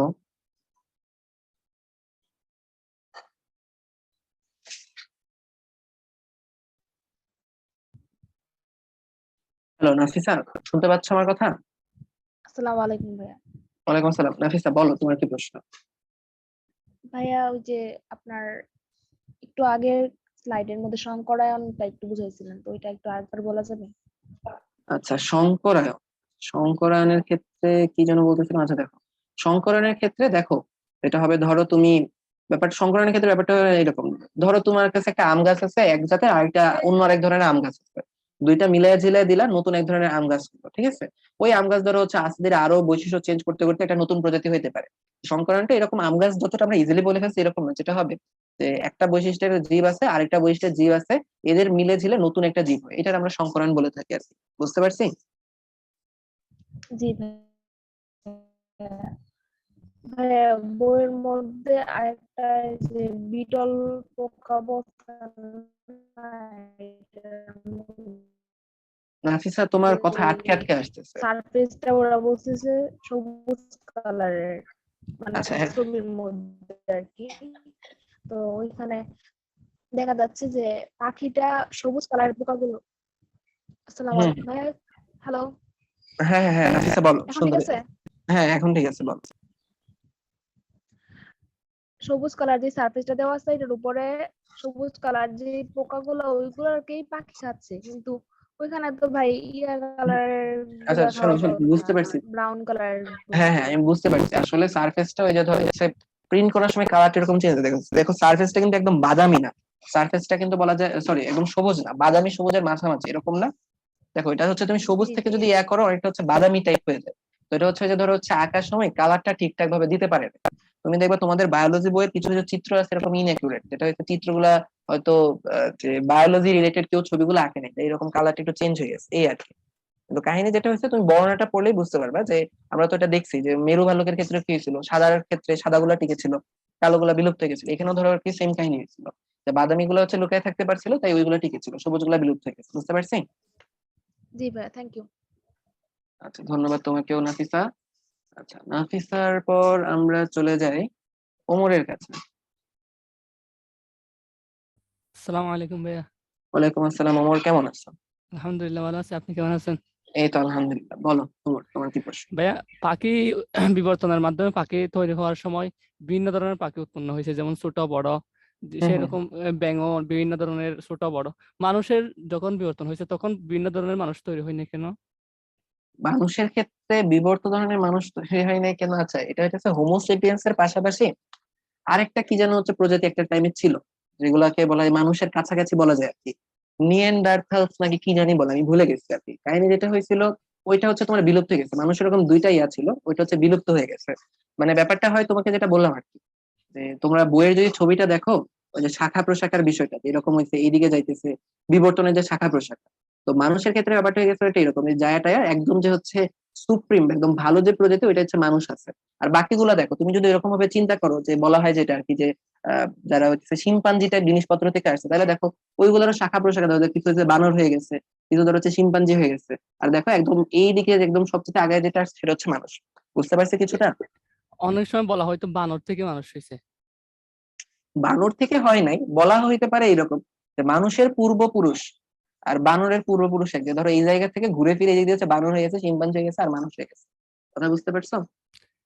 তো ভাইয়া, যদি বানর থেকে যদি মানুষ হয়ে যায়, বানরের মধ্যে কিছু বাহক থেকে যাবে না মানুষের বৈশিষ্ট্যের? না না, দেখো আমি যেটা বললাম আর কি, বানর থেকে তো মানুষ আসে, বলা হয় আর কি অনেকটা এরকম যে তোমার মানুষের যে পূর্বপুরুষ, দেখো এটা ধরো, এটা ধরো হইতেছে মানুষ, আর এটা ধরো হচ্ছে কি বলো বানর। এটা দেখো বানর ঘুরে ফিরে কিন্তু এখান থেকে শুরু হইতেছে, মানুষও ঘুরে ফিরে এখান থেকে শুরু হয়েছে। বলা হইতে পারে যে এদের তোমার সোর্স এই হইতেছে এই কাহিনী। কথা বুঝতে পারছি? জি ভাইয়া। আচ্ছা। আসসালামু আলাইকুম। ওয়ালাইকুম আসসালাম ওমর। আচ্ছা, ওমরের পরে আমরা চলে যাই শোয়েবের কাছে। আসসালামু আলাইকুম ভাইয়া। ওয়ালাইকুম আসসালাম, শোয়েব কেমন আছো? আলহামদুলিল্লাহ ভাইয়া, ভালো আছেন? এই তো আলহামদুলিল্লাহ। বলো তোমার কি প্রশ্ন? ভাইয়া, আমার অবাধ আর সবাদ শ্বসনটা একটু বুঝাই দিবেন? অবাত আর সবাত শ্বসন? জি ভাইয়া। আচ্ছা, অবাত আর সবাত শ্বসন তো এখানে আমরা সিম্পলি আর কি বলবো বলো। অবাত শ্বসন হলো যেটা হচ্ছে তোমার সরি, সবাত শ্বসন হলো নর্মাল যে শ্বসনটা আমরা দেখে থাকি, যে ধরো তুমি গ্লুকোজ নিবা, গ্লুকোজের সাথে তুমি কি করতেছো, অক্সিজেন দিতেছো, অক্সিজেন দিয়ে বিক্রিয়া করে কার্বন ডাই অক্সাইড উৎপন্ন হইতেছে, পানি উৎপন্ন হইতেছে আর এটিপি উৎপন্ন হইতেছে, এটাকে বলা হয় সবাত শ্বসন। অক্সিজেন আছে, সবাত মানে কি সবাত, বাতাস সহ। ওকে, বাতাস সহ। আর অবাত শ্বসন কি হবে, যে গ্লুকোজের সাথে তুমি কোনো কিছু অ্যাড করতেছো না, অক্সিজেন অ্যাড করতেছো না, গ্লুকোজটা এনজাইমের প্রভাবে বিক্রিয়া করে কি তৈরি করতেছে, তৈরি করতে পারে দুই টাইপের জিনিস, ethyl alcohol, ethyl alcohol plus carbon dioxide তৈরি করতে পারে। অথবা সে শুধুমাত্র ল্যাকটিক অ্যাসিড উৎপন্ন করতে পারে। তো এই যে যেই শ্বসনে তুমি অক্সিজেন ইউজ করতেছো না, অক্সিজেন ছাড়াই গ্লুকোজ ভেঙে যাইতেছে, তাকে তুমি কি বলবা? অবাত শ্বসন।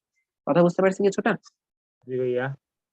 আচ্ছা, এখানে তো আরেকটা বল। হচ্ছে ভাইয়া, হ্যাঁ হ্যাঁ, বলো। আরেকটা হচ্ছে ভাইয়া, ও গত ক্লাসটা করার সময় একটু সমস্যার জন্য আমি এটা বুঝতে পারি নাই, মানে মানে পরে দেখছি একটু সমস্যা হয়েছে যে, মানে আপনি যে 3:1 একটা দিলেন মেন্ডেলের পরীক্ষা করে, এটা একটু বুঝাই দিবেন? বা টি টি ছোট হাতের টি ছোট হাতের টি, আবার ছোট দুইটা টি। আচ্ছা, এটা তো এখন শোয়েব, এটা তো ধরো চার্ট টার্ট করা ছাড়া তো বোঝানো হচ্ছে ঝামেলা। তুমি এটা বুঝতে পারছিলা যে আমরা কি করছিলাম, যে বাবার কাছ থেকে একটা টি আসে, মায়ের কাছ থেকে একটা টি আসে? এটা বুঝতে পারছিলা যে একই বৈশিষ্ট্যের দুইটা জিন আসে, বাবার কাছ থেকে একটা আসে, মায়ের কাছ থেকে একটা আসে। তো আমরা বলছিলাম যে বাবার কাছে বড় টি মানে হইতেছে লম্বা হবে, বড় টি মানে হচ্ছে লম্বা হওয়ার জিন, খাটো টি মানে হইতেছে ছোট হওয়ার জিন। তো আমরা যেটা বলছিলাম যে যদি বাবার কাছ থেকেও লম্বা হওয়ার জিন আসে, মায়ের কাছ থেকেও লম্বা হওয়ার জিন আসে, তাহলে সে লম্বা হবে।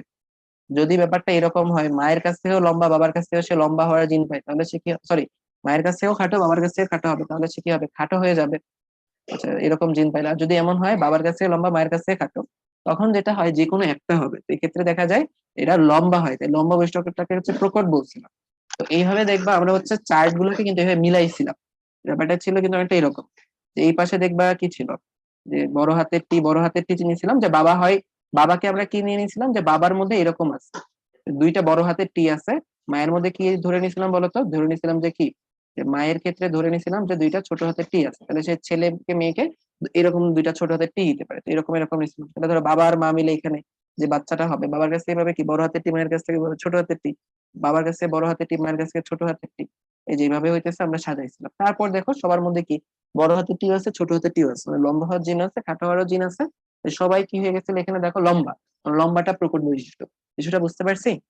জি ভাইয়া, থ্যাংক ইউ ভাইয়া। আচ্ছা, ধন্যবাদ তোমাকেও শোয়েব। আচ্ছা, শোয়েবের পর আমরা চলে যাই সামির কাছে। ভাইয়া আসসালামু আলাইকুম। ওয়ালাইকুম আসসালাম। সামি, বলো কি ভাইয়া অবস্থা, কেমন আছো? প্রকরণ বা জীবদেহে পরিবর্তন এটা একটু বুঝি নাই। বুঝলাম না কি, কোনটা? প্রকরণ বা জীবদেহের পরিবর্তন চার্লস ডারউইনের। প্রকরণ, আচ্ছা, প্রকরণ বা জীবদেহের পরিবর্তন। আচ্ছা, প্রকরণ মানে হচ্ছে প্রকার। এখন দেখো প্রকরণের ইংরেজি আছে ভ্যারিয়েশন। শব্দটা কোথেকে আসছে? ভ্যারাইটি থেকে আসছে। ভ্যারাইটি বা প্রকারভেদ। এখন দেখো আমরা সবাই মানুষ, কিন্তু আমাদের মধ্যে কি আছে, যে বিভিন্ন কিন্তু প্রকারভেদের মানুষ আছে। বা ধরো হইতেছে সবকিছু দেখো হচ্ছে আম, কিন্তু আমের মধ্যেও দেখো হচ্ছে যে বিভিন্ন জাত আছে। তো যে একই প্রজাতির মধ্যে আলাদা আলাদা হচ্ছে বৈশিষ্ট্য, যে কিছু প্রকারভেদ তৈরি করে, আলাদা আলাদা বিচিত্র দেখা যায়, এটাকে বলা হয় প্রকরণ বা ভ্যারিয়েশন। বুঝতে পারছি? বুঝতে পারছি। আসসালামু আলাইকুম। ওয়ালাইকুম আসসালাম, ধন্যবাদ তোমাকে সামি। সামির পর আমরা চলে যাই মাহিরার কাছে। স্যার আসসালামু আলাইকুম। ওয়ালাইকুম আসসালাম, মাহিরা কেমন আছো? এই তো স্যার আলহামদুলিল্লাহ, আপনি ভালো আছেন? এই তো আলহামদুলিল্লাহ, বলো তোমার কি স্যার অবস্থা? মিউটেশন আর ইভলিউশনের মধ্যে পার্থক্যটা কি? মিউটেশন আর ইভলিউশন। আচ্ছা, এখন দেখো ইভলিউশন মানে তো বুঝতে পারছো, ইভলিউশন হচ্ছে হাজার বছর, শত বছর ধরে চলতে থাকে এরকম একটা প্রক্রিয়া, তাই না? যে ইয়েস চলতেই স্যার। আছে, চলতেই আছে, চলতেছে, আস্তে ধীরে আস্তে ধীরে হইতেছে। মিউটেশন মানে কি? মিউটেশন হইতেছে ছোটখাটো একটা চেঞ্জ, জেনেটিক একটা চেঞ্জ, যেটা তোমার জিনে একটা চেঞ্জ করে, যার কারণে তোমার বৈশিষ্ট্য চেঞ্জ হয়ে যায়। ধরো এটা তোমার কি ছিল, ধরো এটা ছিল তোমার একটা ডিএনএ। ওই ডিএনএ এর মধ্যে কোনো কারণে তোমার একটা জিন, এখানে একটা জিন ছিল, ওই জিনটা ধরো চেঞ্জ হয়ে গেছে, চেঞ্জ হয়ে নতুন করে একটা জিন তৈরি করে ফেলছে, অথবা ধরো হচ্ছে কোন রকম একটা চেঞ্জ হয়েছে, এটা আমরা বলি মিউটেশন। ওকে, এটাকে মিউটেশন বলতেছে। আর ইভলিউশনটা কি হইতেছে, হাজার বছর ধরে চলা এরকম ছোট ছোট, ইভলিউশনের সাথে মিউটেশনও কিছুটা ইনভলভ থাকতে পারে, এবং হাজার বছর ধরে চলা, শত শত বছর ধরে চলা এরকম মিউটেশন বা অন্যান্য চেঞ্জের কারণে আমাদের হচ্ছে যে একদম একটা বড়সড় একটা চেঞ্জ আসে একটা প্রাণীর মধ্যে, ওইটাকে বলতেছি ইভলিউশন। কথা বুঝতে পারছি? ইয়েস ভাইয়া। ভাইয়া আরেকটা প্রশ্ন, আচ্ছা ভাইয়া, ভাইরাস আর ব্যাকটেরিয়া জন্মানোর পরে কি পৃথিবীর স্টেবিলিটি আসছে? না না না, এরপরও তো ধরো আনস্টেবল ছিল, আস্তে ধীরে হইতেছে, অনেক টাইম লাগছে, বুঝছো? একটা টাইমে পৃথিবী জুড়ে হচ্ছে জলভাগ খুবই কম ছিল, তোমার হইতেছে সোয়াম্প ফরেস্ট টাইপ অবস্থা ছিল, তোমার হইতেছে মানে কি বলবো, আনস্টেবল অবস্থা আরো অনেকদিন কন্টিনিউ করছিল, সাথে সাথে হয়ে গেছিল এরকম, আরো অনেকদিন ছিল। আচ্ছা ভাই, থ্যাংক ইউ। আচ্ছা, ধন্যবাদ তোমাকে মাহিরা। মাহিরার কাছে তাহলে তো আজকে আমরা মোটামুটি অনেকগুলা কিউএ নিলাম। মুক্তার ভাই, আমরা কি তাহলে হচ্ছে শেষ করতে পারি আজকের জন্য?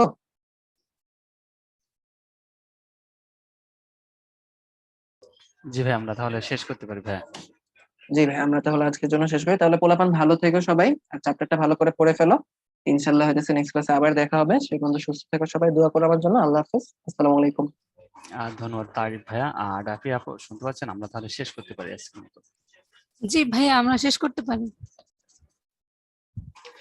ধন্যবাদ রাফি আপু এবং তারিফ ভাইয়াকে। আর স্টুডেন্ট ভাই আপনারা, তাহলে আজকে ক্লাসটা আমাদের এই পর্যন্ত থাকবে। আর তোমাদের যদি উদাস রিলেটেড কোশ্চেন থাকে তো সেক্ষেত্রে আমাকে চ্যাট বক্সে জানাতে পারো। আর একটা বিষয় হচ্ছে, তোমাদের হচ্ছে শনিবারে হচ্ছে উইকলি এক্সাম, প্রত্যেকে মাথায় রাখবে আমাদের উইকলি এক্সাম আছে। আর উইকলি এক্সাম হচ্ছে প্রত্যেকে চেষ্টা করবো অংশগ্রহণ করার জন্য, ঠিক আছে? আমি শুরু থেকে, ক্লাসের শুরু থেকে তোমাকে বলেছিলাম। আর তোমাদের যদি এখন উদাস রিলেটেড কারো যদি কোনো কোশ্চেন থাকে আমাকে জানাতে পারো ভাইয়া চ্যাট বক্সে।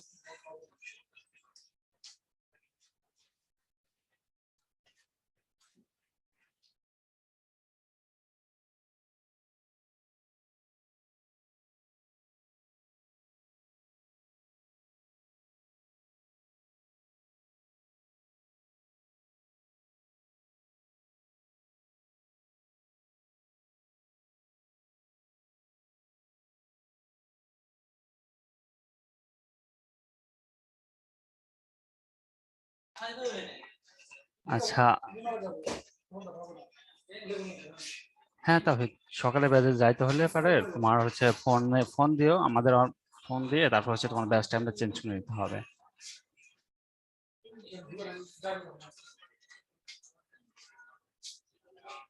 আচ্ছা, রুটিনের আমাদের থার্ড পার্টের রুটিনটা আমি তাহলে চ্যাট বক্সে দিয়ে দিচ্ছি। হ্যাঁ, প্রত্যেকে হচ্ছে অবশ্যই ডাউনলোড করে নিতে হবে। তোমাদের কেমিস্ট্রি ক্লাস হচ্ছে এই পর্বের শেষ, তৃতীয় পর্বে তোমাদের কেমিস্ট্রি ক্লাস নেই ভাইয়া। হ্যাঁ, এক্সাম যদি হয় সেক্ষেত্রে তো আমরা জানাবো, আমাদের থার্ড পার্টের ক্লাসগুলো করি, তারপর হচ্ছে আমরা জানিয়ে দেবো। আর তোমাদের পার্ট থ্রি রুটিন, হ্যাঁ পার্ট থ্রি রুটিনটা আমি দিয়ে দিচ্ছি এখনই। আমার সঙ্গে থেকে কেউ যদি, কারো যদি কোনো সমস্যা থাকে তারা হচ্ছে লিভ নিও না। হ্যাঁ,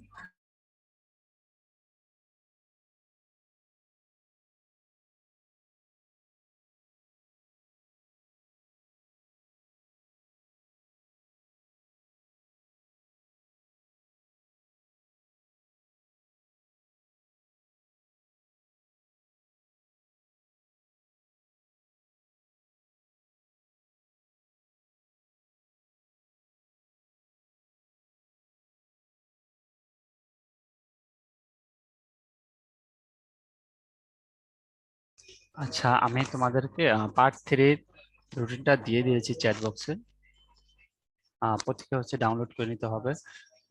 হ্যাঁ, এরপর রায়হান বলছে এরপর কি কোনো কোর্স হবে নাকি? অবশ্যই ভাই, এরপর কোর্স হবে। তোমাদের তো মল টেস্ট এখনো হয়নি, তো মল টেস্টটা যদি হয় তো আমরা তো ক্লাসে জানিয়ে দেবো। তোমরা তো আমাদের সঙ্গেই আছো, আমরা ক্লাসে তোমাদেরকে জানিয়ে দেবো ভাইয়া কবে নাগাদ হবে। হ্যাঁ,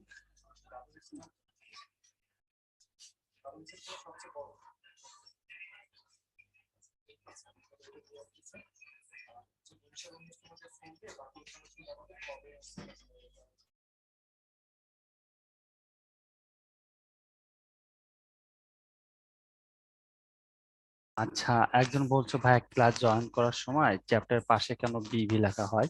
তো এটা দ্বারা বোঝাচ্ছে হচ্ছে বাংলা ভাষণ ভাই। হ্যাঁ, বাংলা ভাষণ বোঝানো হয়েছে, মন না। তুমি হয়তো ক্লিয়ার হয়েছো ভাই বিষয়টা। হ্যাঁ তাহিদ, আমি হচ্ছে নাম্বারটা দিয়ে দিয়েছি, যদি কখনো প্রয়োজন হয় তো আমাদেরকে জানানো, আমরা চেষ্টা করবো তোমাদের সমস্যার সমাধান করার জন্য।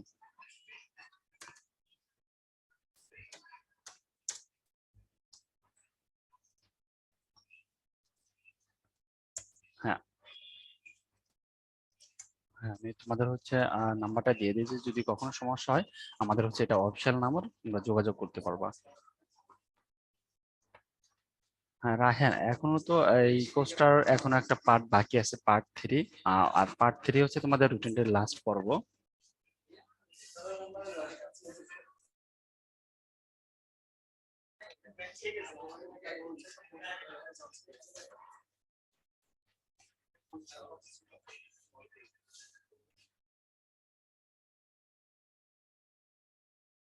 হ্যাঁ রায়হান, পার্ট 3 পর হচ্ছে কোর্সটা আমাদের শেষ হবে, আর এর পরবর্তী হচ্ছে যদি কোনো কোর্স আসে বা কোনো প্রোগ্রাম শুরু হয় তাহলে আমরা তোমাদেরকে ক্লাসে জানিয়ে দেবো। হ্যাঁ, তাহলে আমরা আজকের মতো মনে হয় এখানে শেষ করতে পারি। তোমাদের হচ্ছে উইকলি এক্সাম হচ্ছে শনিবারে, প্রত্যেকে মনে রাখবা। আর সবার জন্য শুভকামনা রইল, সবাই ভালো থাকবা, সুস্থ থাকবা। আল্লাহ হাফেজ, আসসালামু আলাইকুম।